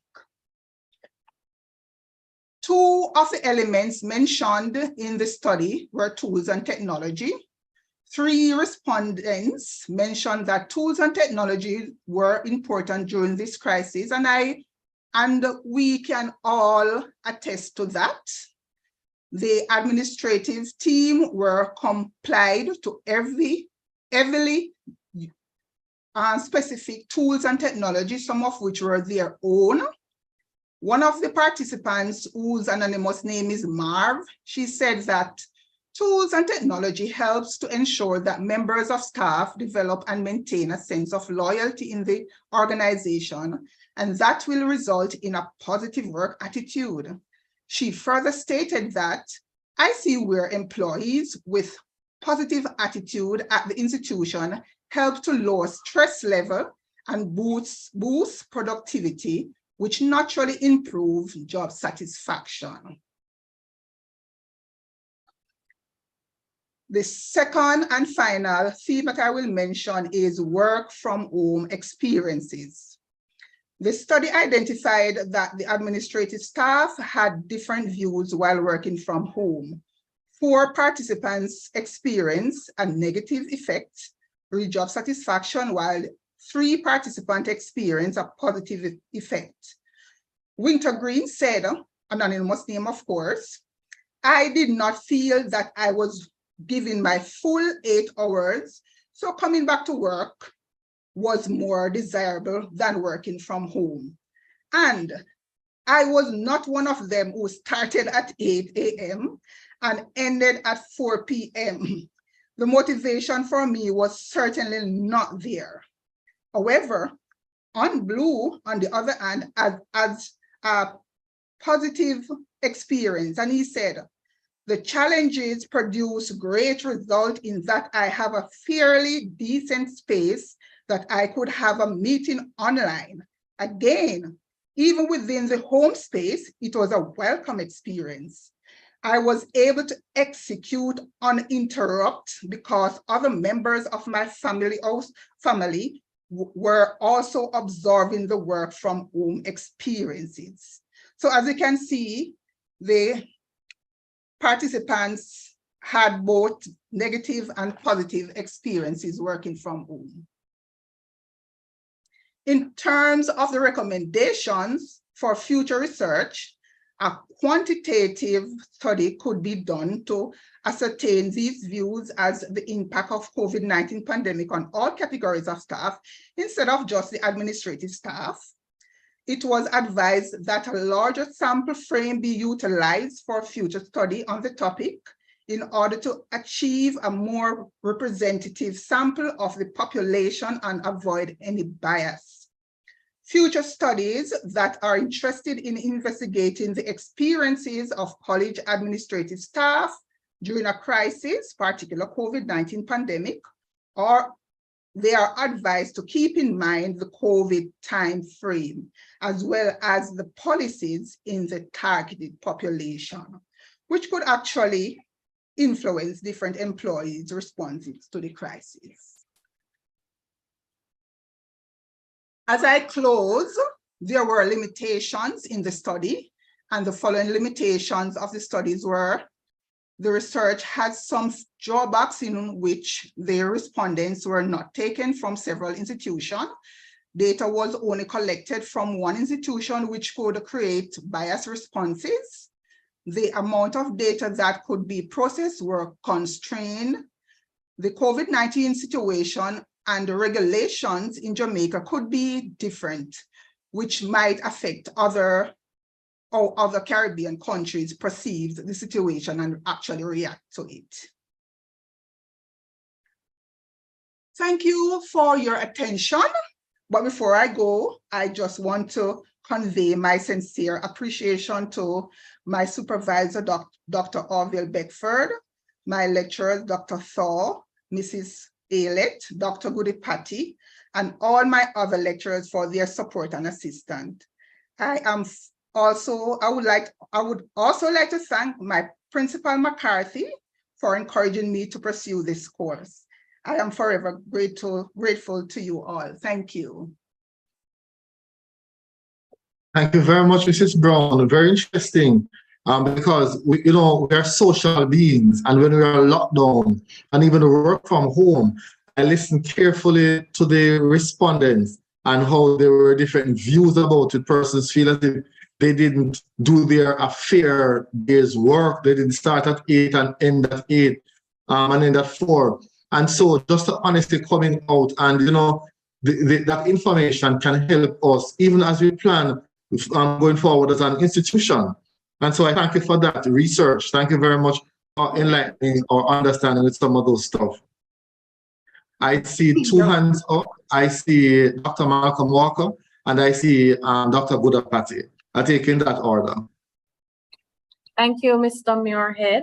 Mrs. Brown, I just want to give you commendations for how you articulated your research.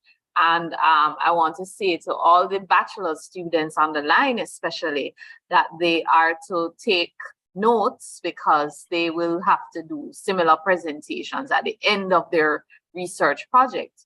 I just wanted to ask you though, did the participants speak any at all to the importance of institutional support during that period in helping them in as far as job satisfaction is concerned? Was that a theme or anything at all that came out in the research?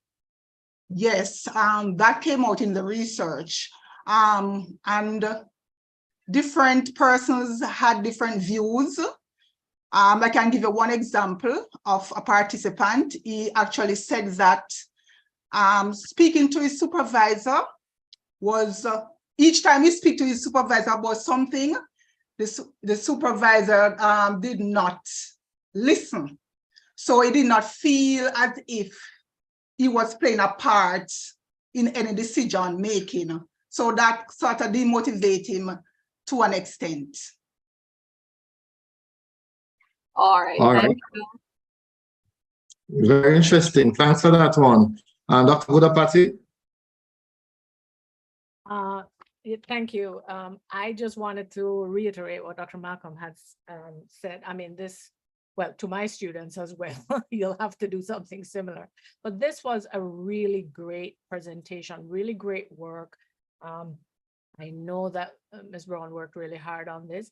One question, well, I had two questions. Dr. Malcolm asked one of them. How did you deal with your own, seeing as how the administrative staff that you interviewed were the same as your people you knew and so forth? How did you deal, and you're coming from that background, how did you deal with the bias that may have come in terms of the ethical considerations when you were interviewing and you were coding the information?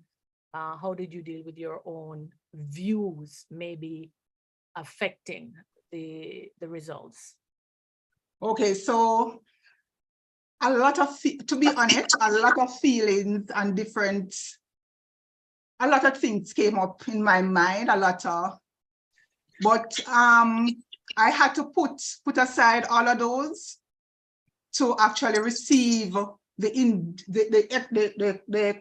answers that I was looking for. I had to act as if I was not an administrative staff. Okay. And one more thing, was there anything in your findings that correlated with the literature that you had looked at? I may have missed that, but was there similarities in the literature to what you found, or were there any differences or any unusual findings that you had other than? Okay, so there were similarities, but the issue was that it did not focus on administrative staff. The findings, I saw a lot of different professions, but with regards to administrative staff in particular, I see just a little findings with regards to that. Okay, so your research really helps to add to that body of knowledge there. Thank you so much. You're most welcome. Thank you very much. As I listened to you, when you spoke about your literature review one, you mentioned that there weren't many studies being done in the Caribbean in this region. And so what you saw were mainly from Europe.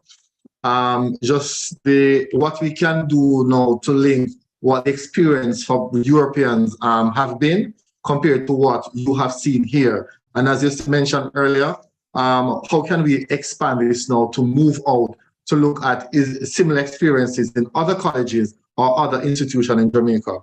You have really whet our appetite for greater, to dive greater in this area. And I thank you, Mrs. Brown, for leading us into this area.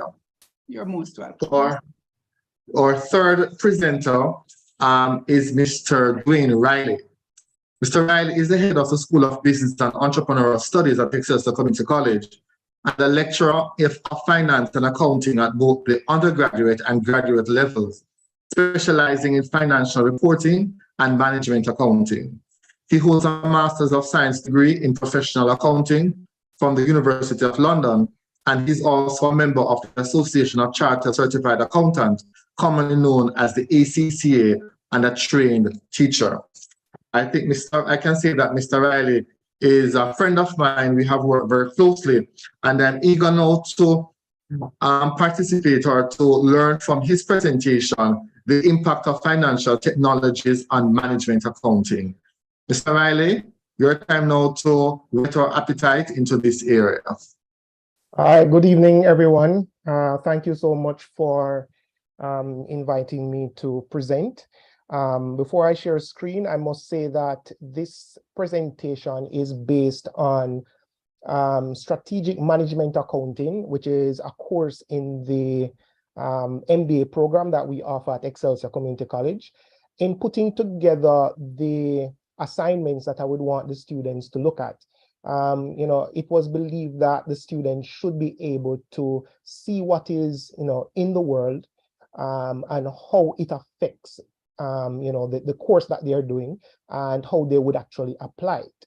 So for, to be able to test the students and to develop a rubric, I went ahead and did a study myself, just to see the full layout of it.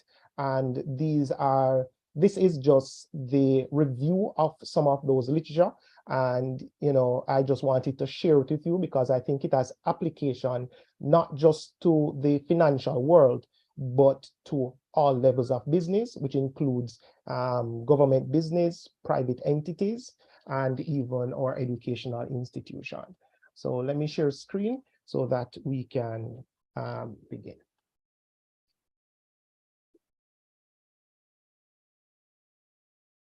Please let me know if you're seeing my screen. Coming up, not there yet.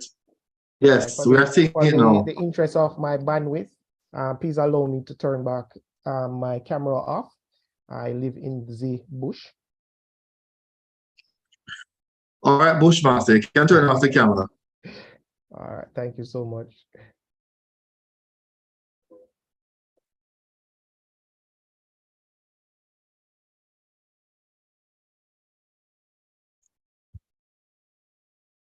We're seeing the presentation, you can go ahead.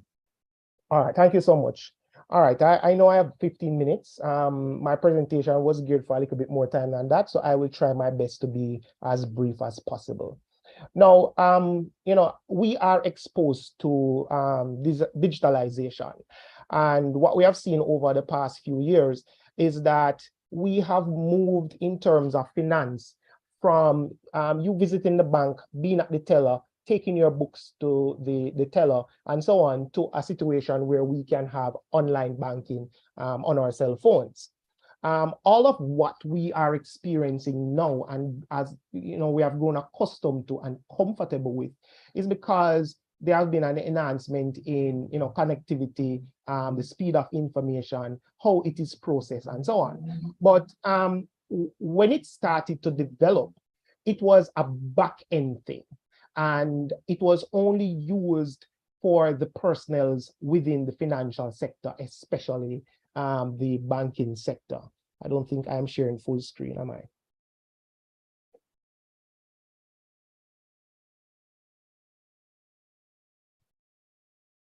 It's not on slideshow, Mr. Riley. Yeah, it is now. All right. So when we talk about digital finance, it encompasses a magnitude of new financial products. And we are aware of some of those: financial business, finance-related software, the novel form of customer communication and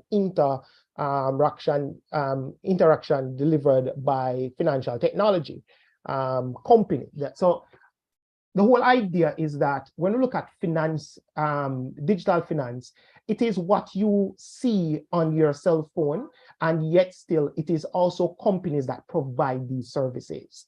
So you will realize that your regular bank has gone into a place where they are now basically financial technology companies and not just finance companies, right? You would realize that, for example, you are now using your cards and links and different digital payment devices to do your payments, etc. So this has impacted the way business, especially companies associated with financial service, operate. Because of this new type of technology, then that comes new activities, and that now influence us accountants. Because if we're going to be providing service to all our customers that is not tangible, then accountants now need to find ways how to account for it. Take, for example, the digital technology that was shared by Courage. To go ahead and find the value of that, then we have to go and look at the different levels of technology that is in there and to be able to analyze it, right? So basically what I would look at now is to analyze that level of impact. And what I will do, I'm going the wrong direction, sorry. What I will do is give you an overview of what management accounting is, so that you see what management accounting is, and then I'll tell you what financial technology is, and then we will together see how they influence each other. So for me as a management accountant, it is basically concerned with collecting and analyzing financial information and then communicating that information to those making financial decisions. So as the accountant, I really don't make a decision. That decision is for my supervisors and my managers. So for example, if I was working in the accounts department and I come up with the spreadsheet and tell you what your cash level is and so on, then the decision to purchase, the decision to do anything would rest now with my principal and the board, etc. Now, management accountants basically, as I just said, prepare reports, statements, and this is based on statistical and cost accounting data and based on the activities. And I will get into activities for you a little later on. And then what you need to understand is that all of this is to aid decision making. So again, for management accounting, I'm just preparing stuff so that you, the managers, can make a decision based on the data that I've collected. Now, decisions that will affect performance, management, the company's profitability, liquidity levels, among other indicators to achieve the entity's objective of increasing value and actually reducing non-value adding activities. And we will also now use that to improve financial health. So outlining management accounting, it means that I provide you with information, you use that information to make decisions, and that decision will affect the profitability, liquidity. You will be able now to see what is adding value to the institution and what is not adding value to the institution. And, you know, you'll be able to see financial health. Right? The use of financial technology to enhance all of these processes will mean more efficient processing of that information.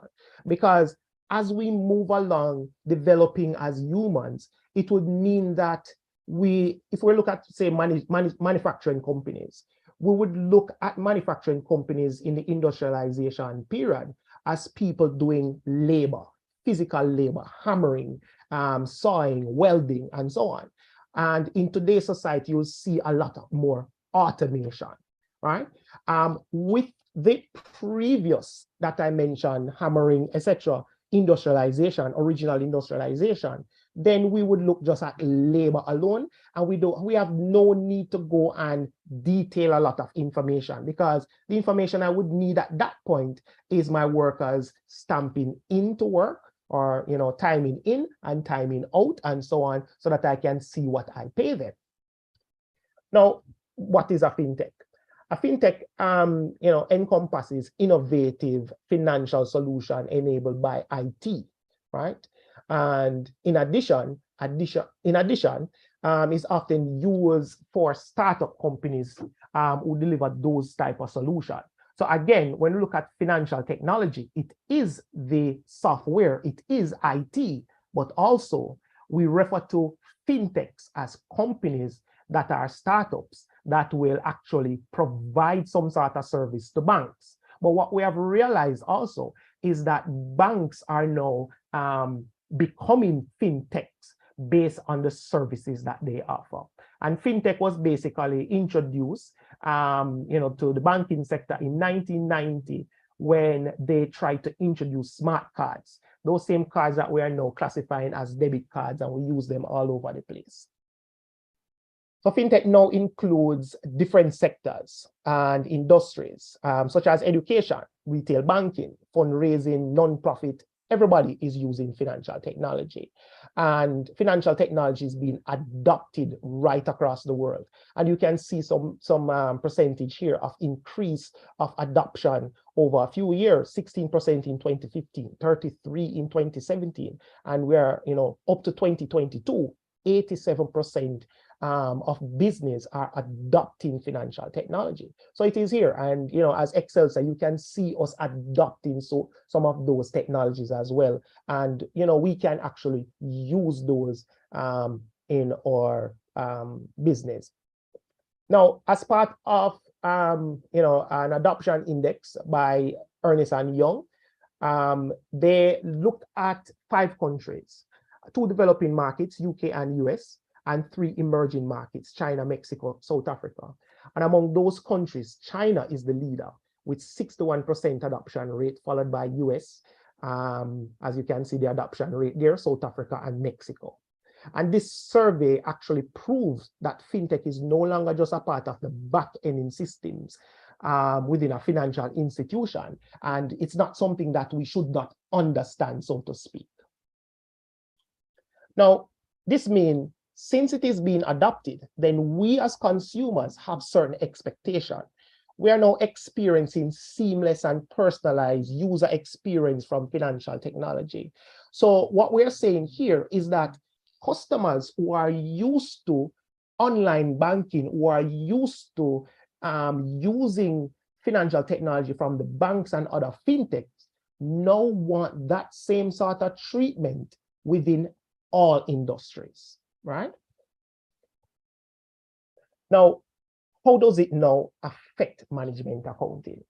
Now, in the review, I looked at fintech as not just those financial technologies, but key terms: big data, blockchain, business analytics technologies, artificial intelligence, right? Now, what these do, they actually learn your habits, and then they actually use that knowledge to guide persons, you'll see ads and so on, to tell you how to spend your own money and save money. And banks use those type of things, right? Cookies and all of that to influence you to do that. So that's one way that it is influencing. Fintech automates customer service by learning, adapting to meet customer needs. What that means? I really don't need sales and customer service for certain application anymore. And therefore, it affects savings as we lay off workers in some of these areas. And you will see banks closing left, right, and center, other businesses and so on as we move online. So the volume of accounting data has been growing steadily, as you can imagine now, because of all of this customer-based, user-friendly information. Therefore, this has increased the workload on senior financial managers. And that workload is increased if persons are not using the technology. So if you don't have the technology as an accountant, it means that you are stuck with Excel, you're stuck with trying to analyze yourself, you're stuck with trying to write a formula for it, etc. When big data technology can effectively expand the amount of information, while blockchain technology can increase the information rate, right? So the effective integration of management accounting can be improved by utilizing big data and blockchain technologies. And sometimes we can easily come up with the solution within seconds. You're in, for example, a presentation to your board, and you are telling them that, say, since we're Excel, that your attrition rate is, say, 5%, and your board says they don't agree, I want to see the calculation at 15%. Then easily, using technology, within seconds, you can do that. Without the technology, that's another meeting. As more data are created and stored in digital format, it means that companies can actually tap into that data and therefore influence performance measurement as well, right? So information with data mining software enable them to identify variations in performance about sales, its human resource, service, product, allowing them to assess the reasons for the variances that they would have found in expectations, right? So it simply means that if management or the decision maker can use the information to have complete picture of its operation, then of course, the operational activities and costs, then of course they would be able to identify patterns easily, and therefore, coming back to this punchline, know what is not adding value, right? And get rid of them, all right? Now, give you an example for DHL. DHL in their 2013 report highlighted how effective the use of big data was being applied to improve performance in the last mile efficiency. So you think of last mile as within town, DHL is bringing something to you and there's going to be a lot of traffic middle of the day, and they're delivering all day. So what they did was to use, or they're still doing, is to use route optimization software and sensors in packaging to save time in their delivery process. So once the delivery vehicle began its journey, then they use telematic database, routing intelligence, and GPS information posted by you, the same recipient, well, expected delivery, to automatically change the delivery routes live for the driver. So the driver can now know which route to move into. It means that DHL would spend less time on the road, saving money. So basically, when a corporation understands the current market trend, its competition, the current life cycle phases of its goods, then it may make better decisions for success. And this is how it influences now decision making. So once I have the data, I can understand what is happening. And that is right there for me. So through predictive analysis, then big data and business analysts increase the likelihood of the successful decision by identifying problems and providing the data to find a solution. While it's finding the solution, but at the same time it's finding the solution, it's actually monitoring what it implemented to see if that solution that it provided is solving the problem, right? Or improving on the solution as it goes along, or see if it had no effect any at all. Now, how does this impact product and service development as well? Now, big data architecture can identify unexplored areas. And that is if we implement it on our internal database, the industry external sources, and then actually feed information into it based on what it is that we want out of it. So the database can actually come up with the idea for you by just looking at all of the areas that you have not explored just yet. And these ideas can be then screened in further stages, which include refining the idea and the product ability to make a profit. Guess what? Spend the money, So it creates the scenario for you and basically explore it. What are the distribution routes? What is the production design? What's the customer appeal? And by pulling the detailed production data or supply chain data, then it will now say what is viable and what is not. And meanwhile, you have not invested anything except for the technology at that point. So you have avoided trial and error as well. So with big data, business analysis, a company research and development time and costs are reduced by having, this simulation then in the process. Now, this is something that I teach to my students in cost accounting. Financial technology is changing, accounting techniques. Now, if we look at, again, today's automated manufacturing environment, then what we classify as absorption costing in our cost accounting second year class is arguably something that is out of place, right? We only teach it so that students can understand where the technique is coming from so that we can build on it at this point, right? But this technique was developed in that same industrialization period that I discussed before, where companies produce only a limited range of products and they use the same labor for everything, right? And they consume the same overheads. So overheads costs represented a small portion of total costs, with prime costs accounting for the majority of the product's costs. So accountants had no need to analyze overhead at that point. And if they wanted to analyze overhead, it would have been manually done. And that means, they would have employed somebody to do it, and it will take a long period of time and yielding no cost benefit. So because of this emergence of new manufacturing technology that started in 1980s moving forward, then the cost of processing information have been steadily decreasing. And then we are seeing a shift now in terms of overheads becoming a higher portion of manufacturing costs. With the arrival of fintechs, then overhead information can be easily analyzed, and we can access that information. So based on these trends, activity-based costing, which we teach to our students, is a system that we now use, because we can now break down all the activity within a process, instead of just saying absorb it based on one general thing, right? And this is because the absorption costing basis would apportion a greater portion of overheads if a product is seen as high volume, we make a lot of it, so therefore it must use up a lot of overheads, or vice versa. We make small amounts of it, so therefore it doesn't use a lot of overhead. And that is a wrong way of looking at it, because we have to look at the activities within that process.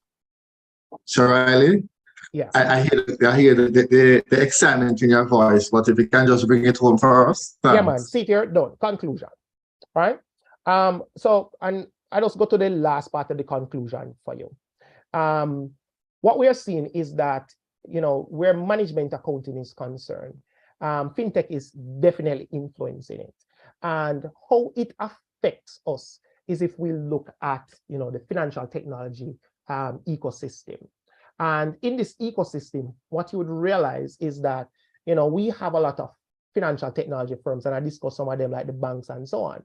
And this is what they need to survive. They need talent. They need us demanding those type of service.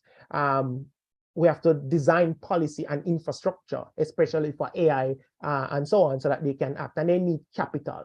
Now, where do we come in? We provide that talent for them as academia, and we provide entrepreneurs that will also, as you could see, or courage. We are providing somebody like that will definitely feed into financial technology. Right? And this is how financial technology is actually affecting accounting. So the future of accounting is IT.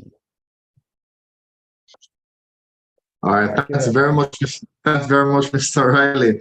I smiled just now when I heard you say that you are going to the last part of your conclusion, and it seems as if you're being tutored by Mr. McCarthy, because conclusion only has one part, right? Yes. But very interesting though. I noticed that the banks have been closing and stuff like that, but you have given a different perspective and twist to it.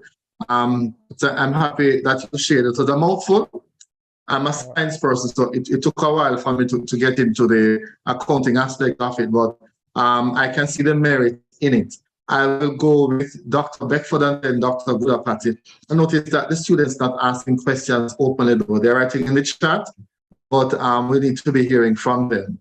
Dr. Beckford and then Dr. Gudapati. Thank you, Mr. Riley, for a good presentation. I just want to know to what extent will the different, because we start to have each part of the productive process now having their own app. So in HR, as a support group, we have app. Accounting is a support group with a whole set of app. To what extent do they talk to each other? So for example, over in HRI informatics, they gather information, all the staff, and including all their work hours and so, which should be offered accounting important. So to what extent will companies be duplicating efforts by buying all these apps? And do we get them to talk to each other? They are talking to each other already, and I don't know if Suzette is here, but she's a big advocate of SAP that we offer in supply chain, and that is one program that incorporates every single thing, and Excelsior is the only institution that is offering that. Go ahead, darling. Yes, take it I've away heard my from me. name in similar things. Yes, I can reiterate to that fact. SAP is a part of analytics. At the second level of the simulation, students are given the opportunity to actually do what you call an analyst of their simulation for the projections of their sales that they did in a particular quarter, like 3 months. So they give they're exposed to the analytics experience to extract the data from the simulation and place it in the Excel sheet, which is a powerful business intelligence tool, and they can be able to use it to dynamically make decision making for their business. And remember, the SAP simulation is giving students opportunity to run their own business virtually. So at that point, they will know what to do at a decision level to either continue with their products or to reorganize their marketing tool to make sure that these things give them the return on investment. Thank you so much. Mr. Riley, don't play fear. You're putting somebody else to extend your presentation, Mr. Riley. All right, sir. All right. I just wanted to say one thing, though, that I think is important. Okay. I really believe that all students should be exposed to this SAP, because that is where, I'm trying to tell you, that's where the entire world is going with business. So we need to expose all students, not just our small supply chain group, but all our business students need to be exposed to it. And I'm sure Dr. Malcolm Walker is taking note, since this falls under her purview for the academic matters of the college. Dr. Gudapati? Yeah, really quick, Mr. Riley. I'm glad that your last image actually talked about, showed something on policy, because one of the things with fintechs is that they're not a lot of regulatory bodies that look after it. Is there anything in Jamaica that is, or in the Caribbean, that body that is governing this in terms of fintechs and their operations, etc.? To be honest, not that I know of. I do know that there are legislations to come where this is concerned, to ensure that, as you can see, with financial technology, there's a whole lot of risk involved. And, you can see that Jamaica is a little bit behind the ball where this is concerned. So that is something that we definitely need to work on quickly. We are catching up very slowly. And, I asked because I know recently we've had a lot of hacks with Bitcoins and cryptocurrencies and all of that. So, but thank you. It was a great presentation. Thank you very much. Yes, thanks, Mr. Riley. You really contributed to the richness of this evening's presentation. And I'm happy that the internet kept up and we were able to follow your presentation. Yes. I know that we are running a little behind, and so we are moving into the last presentation also. I'll give you 30 seconds to stretch and to move around so that you don't fall asleep on me. We are coming down to the wire with the presentation. The next person we have, the final presentation, is from Dr. Gudapati. I will not try to pronounce the first name. Dr. Gudapati is a graduate of the Missouri State University, where Facey or Koran. All right. She's a graduate of the Missouri State University, where she earned her Bachelor's of Arts degree in History and Spanish, a Master's of Arts degree in Communication, and later a Master's of Science degree in Hospitality Management. Well-rounded. She recently earned her doctoral degree from the University of Florida in Higher Education Leadership Administration. Currently, Dr. Godapati is not only a lecturer at Excelsior Community College, but also the director of Online and Distance Education Center, or ODEC, where she passionately believes in reaching beyond the traditional teaching boundaries by utilizing the latest technology to offer learning opportunities to students, colleagues, and community members through online modalities. She has a keen interest in research in online and blended learning and has presented at several conferences locally. Dr. Godapati, director of ODEC, will now give her presentation on APA, the 7th edition. Thank you, Mr. Muirhead. And like Mr. Riley, I'm in the boonies, so I will keep my camera off so that I don't, disturb that. But I will just say quickly, hi, everyone. And then Hi, Doc. just so that I don't have any interruptions. And let me go ahead and share my presentation. And please let me know if you're seeing it. Oops, I am a little bit. Yes, I'm seeing it.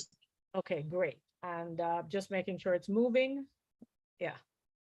All right. So I know that a lot of you are here and I thank you for coming. And this is, I promise I won't make it long and I'm going to make it sweet and short. Okay. So that you can get rested up. And I thank my students for showing up because I know I told them today you have to show up for this. So let's get right into it.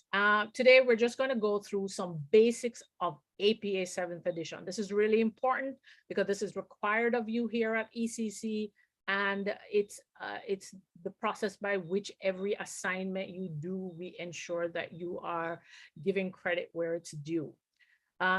Why do we provide citations? Dr. B, sorry, is your volume fully, is it all the way up? Because I saw somebody say they can barely hear. Hold on, let me stop sharing and make sure that the volume is yeah, on. Somebody else says it as well. The volume is very low. Can you hear me now? Can you hear me now? Well, it sounds the same. Are you all the way to max? I am, but give me 1 second. Let me make sure my input device is maximized on that audio. Yeah, my input volume. Can you hear me now? Much better, much better. Okay, my input volume was low. Sorry about that. All right. So to get right into it and to get back to it, I should say, why do we need to provide citation? It's really important, students, that citations help your readers, whether it's your lecturers or your colleagues, your peers, when they're reading your work, they provide signposts that are going to help them follow your ideas and locate the information that you are talking about. It helps readers focus on your ideas without distracting them with unfamiliar formatting. Like one person does it this way, another person does it another way. If you have consistency, it helps people know exactly what you're talking about, who you're quoting, etc. And it also establishes your credibility or beliefs in the field by showing that you are aware of your audience and their needs as fellow researchers as well. Now, to get straight into the APA 7th edition, first thing I would like to note is some of you may have used 6th edition. There are just a few key changes that have been made. You no longer need to have a running head on student papers, professional documents, and at times do still need to have it. And only if your lecturer says you should have a running head. All titles are now in bold type, including the title page and titles within the paper.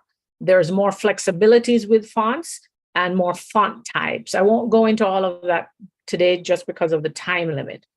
There are changes to the types of levels that you use. There are many levels of headings that you use in APA, and there's a few minor changes to that. When you're referencing sources now, you no longer need to state the city, the state, the publication, and where you used to say retrieved from, you don't have to do that anymore. And when you're citing 3 or more authors of an editor of a source within the text, only the last name of the first author is used, followed by et al. Previously, you would have had to do all of them the first time you did it. and then et al. After. You don't have to do that anymore. APA rules for student papers.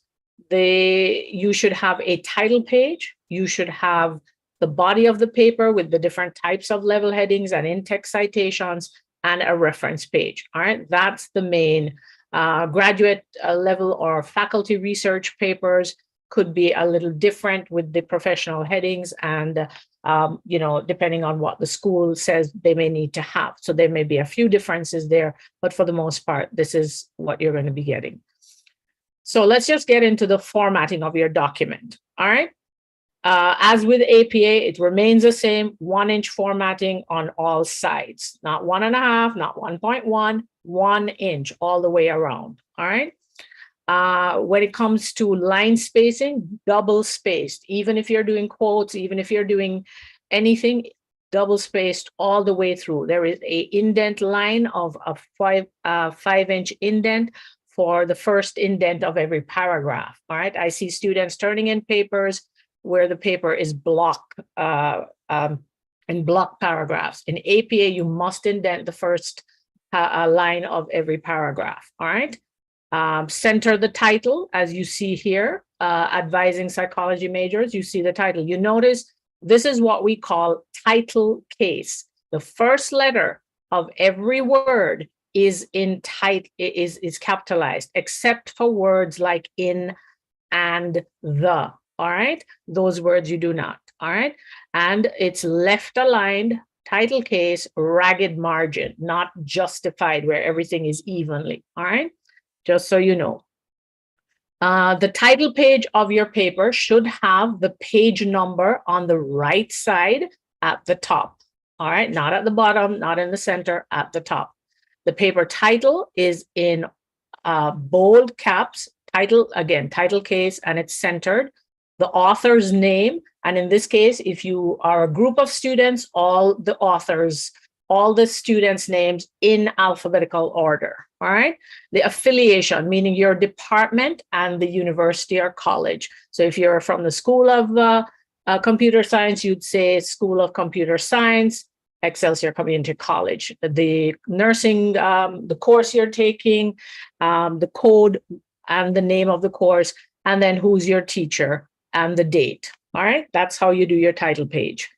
But we have gone ahead and done a sample ECC paper that's in all your Canvas syllabus modules so that you are to make it a little easier for you. Now, remember I told you that you don't have to do running heads anymore in your papers, all right? Unless your lecturer asks for it, unless it's a professional or graduate paper where it might be required. Page number again on the first line, at the very top, on the right side, your page title is centered in title case. Now, running head is all caps. Notice if you do have to do a running head, it's in all caps, all right, including the title page. And you have to have it on the title page as well as every page, all right? Now, you'll have the author's names and affiliations and an author's note. All right, this can be given. This is usually more in professional papers. When you have professional papers, this is more what the paper looks like, not the student paper that we just looked at previously. This is a simpler student paper, and this is what you're going to be doing. But if you were in graduate school and your teacher requires it for some reason, this is kind of what you would have to do. All right, let's move into citations and references.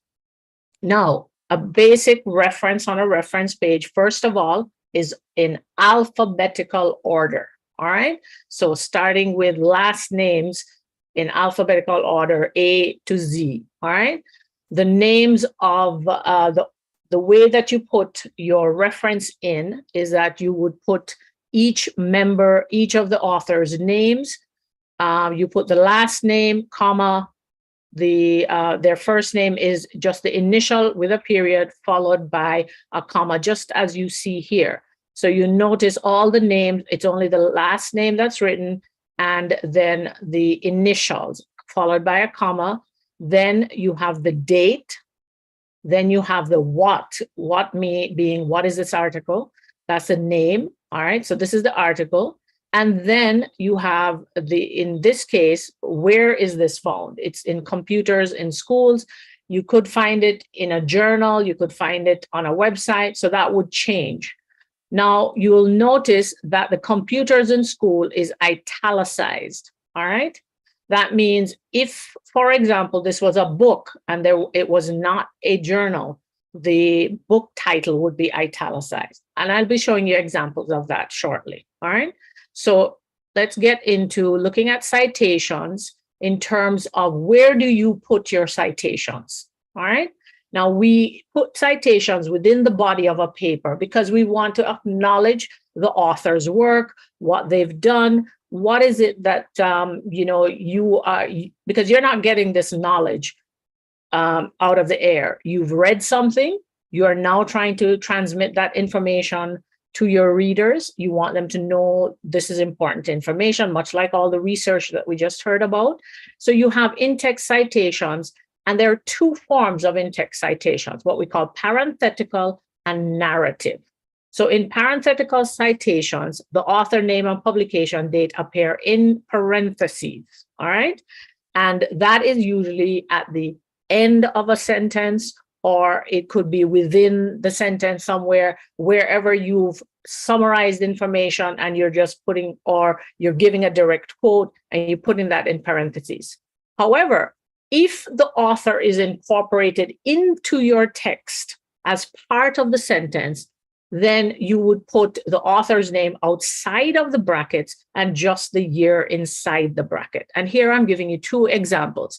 So a parenthetical example here says Smith 2021, because this person wrote without putting the author as part of the text.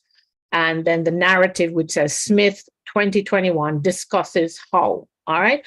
Many of you will do according to. And then I've seen my students say according to, and then put the name of the author and the date inside the parentheses. You would not do that, all right? If you're saying according to an author, that becomes part of the narrative. That means it's part of your sentence. And therefore you need to put that outside of the parentheses, all right? It's only the date that would go inside. So here are some two ways to insert your citation. Again, a little bit more of the example. So author's family name and year is included at the end of a sentence in parentheses. Example, virtues of wit, Smith 2020. If it's a narrative, it may be in 2020, Smith noted that. Now, in this case, because there are two examples here, all right? Smith 2020 discusses how, and in 2020, Smith. So in this case, in the second example, 2020 is also part of the narrative. So you wouldn't put it inside the bracket either, all right? However, you're ensuring that you're giving credit and citing it correctly, all right? Are you still not hearing me? I'm just making sure everyone can hear me. We're hearing you clearly and following, Dr. Okay. B. All right, great. So moving forward from there, let's look at some quote, how do we in-text citation, as well as how do we do the citation in the reference page. For example, here we have a book. All right, if you are citing a book, and usually it's a page in a book or something in that, you would, if you were, when you're doing it in the references, this is how you would. Now, this is 3 authors. So you'll notice Kaufman, Glass, Penu, and the year is 2018. The name of this is this is the name of the book. So notice the book is in italicized format. And where is it coming from? It's coming from the American Psychological Association, and this is the URL to where you can go and see it or get it, all right? Again, you'll notice the names are just the last name and then the initials of the first name followed by a comma. When you get to the last name, if it is 2 authors, then it's Kaufman and Glass. It's 3 authors, Kaufman, Glass, and Pinot. So the and comes before the very last author that you have, all right? Now, when you're quoting this author, and please excuse me, but I put Smith again instead of Kaufman here, but you would say, for example, let's pretend this is Kaufman. If you were doing in-text citation for an author, and if the author of the book was just one author, you'd say Smith 2021. If it's two authors, Smith and Jones. If there were more than three authors, you'd say Smith et al., comma, 2021. All right, this is, again, parenthetical citations. If you were doing a narrative, which means, again, you're writing within the body, you're including the authors as part of your sentence, according to Smith, 2021. Smith and Jones, 2021. Again, notice only the date is in the parentheses. State, Smith et al. State. All right. So you want to be careful when you are in-text citing. Are you using the correct one, parenthetical or narrative? All right. Similarly with journals, it's pretty much the same thing, except in this case, most time with journals, the journal is where the article is coming from. So the journal is what is, the journal is what is put into a, is italicized here. So you'll notice the journal is italicized, the volume and page numbers, etc., are here, and then the URL where you can find it. Again, you have multiple authors here, 1, 2, 3, 4, 5, and or 1, 2, 3, 4, yeah, 5. And before the fifth one, you have and. All right. And here you have parenthetical citations, 3 or more authors, and you'd have Lackner et al. And the date. All right. 3 or more authors in a narrative, according to Lackner et al. Lackner et al. State that in comparing the research. So these are some of the ways in which you would maybe write a sentence in a narrative and how you would put the authors' names. So as we continue, you'll see similarities in when you're including in narrative and parenthetical, you'll continue to see that. If you're citing a magazine or a newspaper, all right, and here I'm giving you some examples of each one. For an online magazine, your reference on the reference page should be, as you see here, the author, followed by the date, and included here is also the month and the day, because oftentimes magazine articles come out on specific months and the specific dates. So you want to make sure that is included. The name of the article. And one note that I should make is that in APA, we do not capitalize the words in the title, all right, except for things like where you see COVID-19 or proper nouns. And if you have like a colon and something follows a colon, then you can capitalize the first word. But after that, everything is just regular sentence style, all right? And then Newsweek is the magazine. So Newsweek is italicized here. Print magazine, similarly, you would have it, except of course, we're not providing the URL because it's a printed version of this.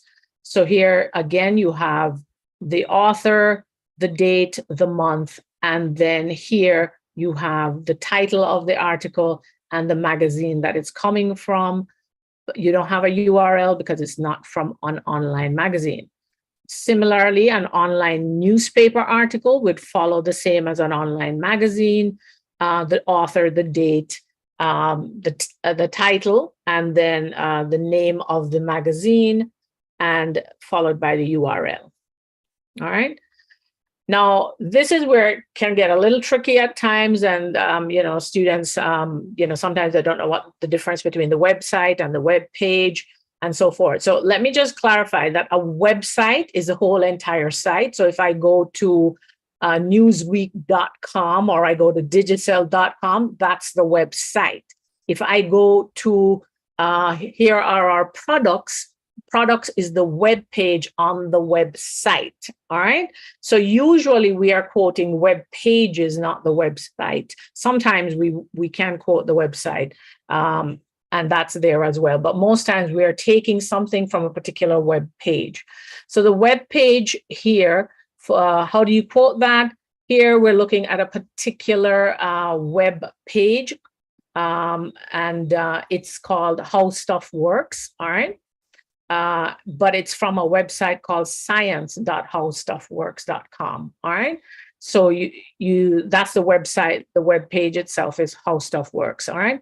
So Chandler in 2020, April 9th, again, it's similar to the online magazines. The title here in this case, however, becomes italicized, not the website or the web page, okay? There's a little difference then between the magazines and the website's web pages, all right? Here's a web page on a news website, all right? So this is a news site, perhaps like a Newsweek or so. So again, little difference here in terms of between a Newsweek, like a known newspaper that has a website versus one that is an online news website, all right? Whereas here the article, again, is italicized, not the website, all right? How do you quote these? Similarly, you would quote them the same way. There's not much difference in terms of parenthetical or narrative. It depends on the authors. Now, every now and then you will run across an article that has no author, in which case you would just put the name of the website inside and 2020. So here you could say, if there was no author here, you'd say Vox 2020. And that is to say Vox is the website that you went to and the source of your information, all right? These days, we use a lot of YouTube videos, or if you're doing creative works, you may do a song track or something. So I wanted to show you how one of these would be related, all right? Now, if you do a YouTube video, and this relates to film and so forth as well, it's actually pretty simple. In YouTube videos, what we do is we put the name of the, how should I say this? The name of the person or organization that is putting the video up. In this case, the name of the organization here is called Above the Noise, all right? And that's their YouTube channel. So you put the channel's name, all right? So for example, if you went to an ECC YouTube video and it's Excelsior Community College's research YouTube channel, you would put Excelsior Community College Research Division or RID channel, all right, as a name. And then you'd put the date, the year and the month and the day when that particular video was uploaded. Then you put the title of the video. It is not italicized here, all right? You put in brackets that it's a video because it could be an audio as well. So you put in brackets that it's a video and you put YouTube with a full stop at the end, and then the link, that's the URL that YouTube provides to where you can find that, all right? Now, if you were doing a song or a track, if you're doing a creative type, and this is for our performing arts students who may do something like this or, utilize more of that. If you're referring to a song in your research, you would put the name of the group that sings the song, the date, the name of the song, and in brackets again, like with video here, we're saying song and the album or the, sorry, not the album, but the, yes, the album on Nevermind, and on Nevermind means on the album Nevermind, and then the recording company that they worked with, BGC, all right? And here you notice for a citation for YouTube, we put the name of this channel, Above the Noise 2017, and according to Above the Noise 2017 in narrative citation, all right? So you can also, by the way, I'm going to just do two more and then that'll be the end of that. Personal communication can also be put into your citations. Oftentimes when we do research, there are instances where personal communication, such as text, emails, online messages, conversations. So you don't have, you may have had a personal conversation with a colleague and you're trying to put that and say, in personal conversations with a colleague who's an expert on something, this information came out, which may have sent us. So you want to be able to express that. So according to the APA, any work that cannot be recovered by readers, that is works without a source element, are cited as personal communication. All right. And again, this can include text, emails, online messages, conversations, even class discussions, because maybe you had a class discussion and something came up and you want to put that in there, an interview or memo or message that you got. So because personal communication cannot be retrieved, you don't include it in the reference list. However, you do put it into your in-text references to give credit to where that information may have come from, all right? Because someone may say, well, how do you know that? So I would put my name, I am the one who had the conversation, B. Goodapati, personal communication, May 8th, 2021, all right? If I'm doing it in the narrative, I could say, I would actually leave out the B, but I would say Goodapati, personal communication said whatever, all right? Or noted this in the communication to ensure that we're giving credit to where that information came from, because it's not our own thoughts.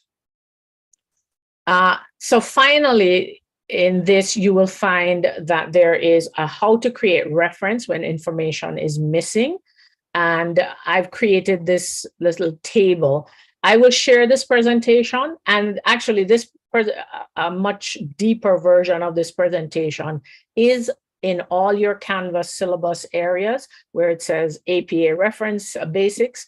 And so you can refer to this, and this how to create reference when information is missing is a table that's created and there for you, all right? So to take a look at it. And here, for example, are the references that were used in this particular instance that you can see. I apologize, there's a shortened version so that to meet the time. Are there any questions?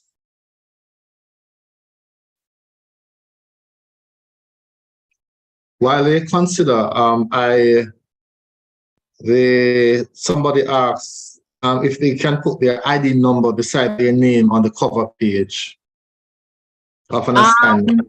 Right. So I know that ID numbers are asked for oftentimes on the cover page, and it's really up to the lecturer. So if the lecturer requests it, yes.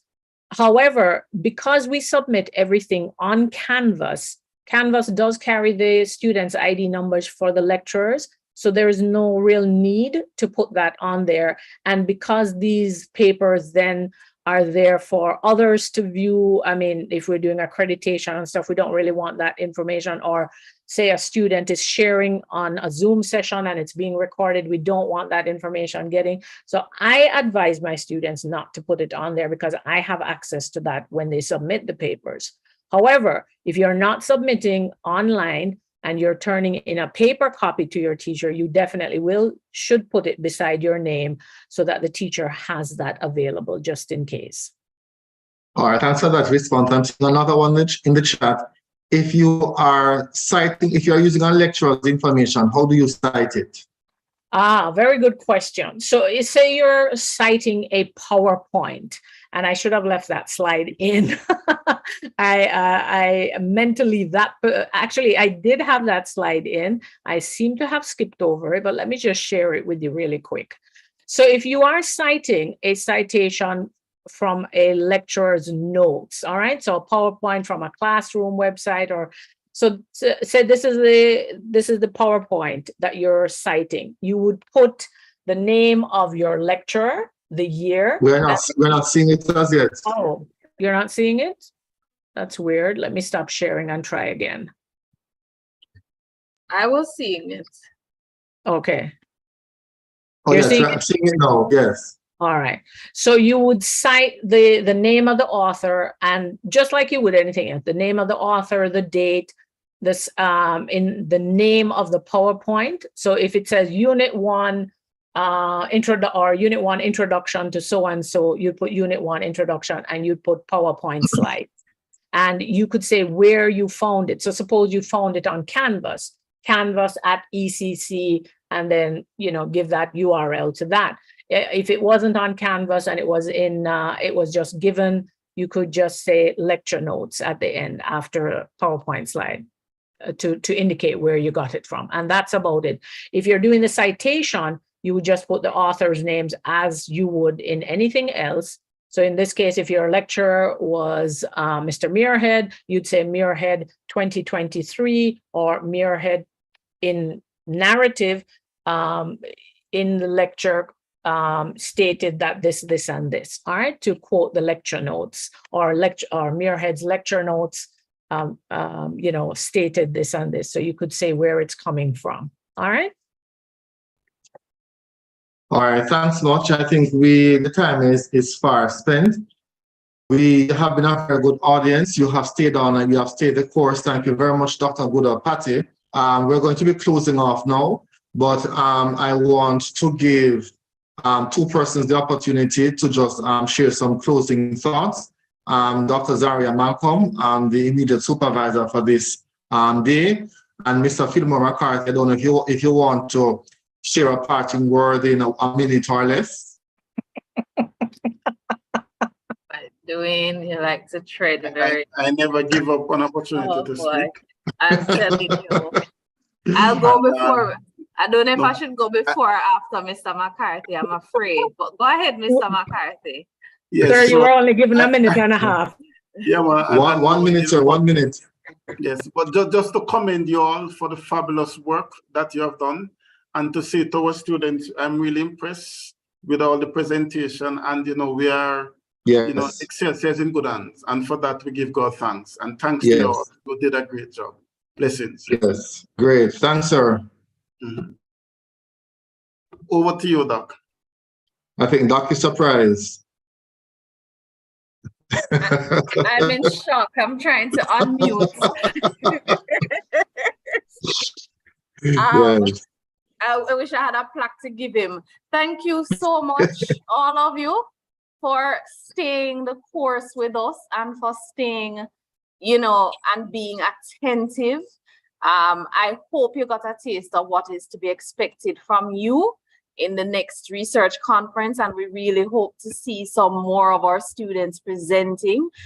We have master's students that we expect presentations from next year, and so I'm looking forward to that. I really want to thank Mr. Muirhead, to the members of my RID team who were here from very early this morning and are still online with me.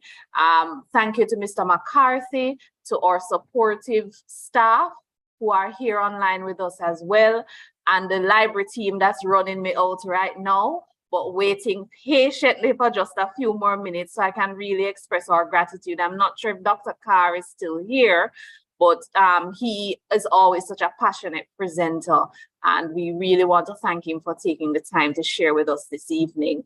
And I really want to just encourage the students and tell you, research is exciting, research is powerful, research is something that you have to just commit to doing because it's going to inform so many aspects of your life. Please walk good and have a good evening, everyone. Thank you very much, Dr. Malcolm Walker. And I just want to express thanks to the entire team for putting today's program together.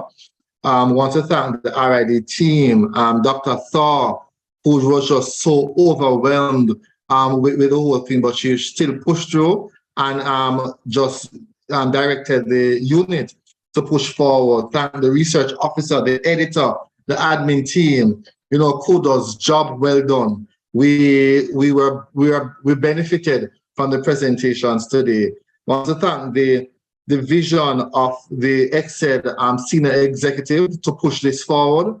Mrs. Sawyers Haylett, who is on leave, but she took time out to come to assist in today's program. Thank you very much, Mrs. Sawyers Haylett.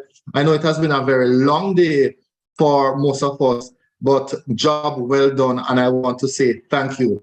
Thank you to the students for coming on. Thank you to the presenters. And I know that we are all leaving here more informed, more aware about research as we go forward. As we leave, though, just want to leave the words of Rowan Connell. Research is something that everyone can do and everyone ought to do. It is simply collecting information and thinking systematically about it to solve a problem. That is what research is, gathering information and using it systematically to solve a problem. Thank you very much. Have a good evening. Those who need to get home, Dr. Malcolm, you're still on the college, on the campus. Mr. McCarthy, you're still on the campus. Get home safely. Others, thank you very much. Have a great evening.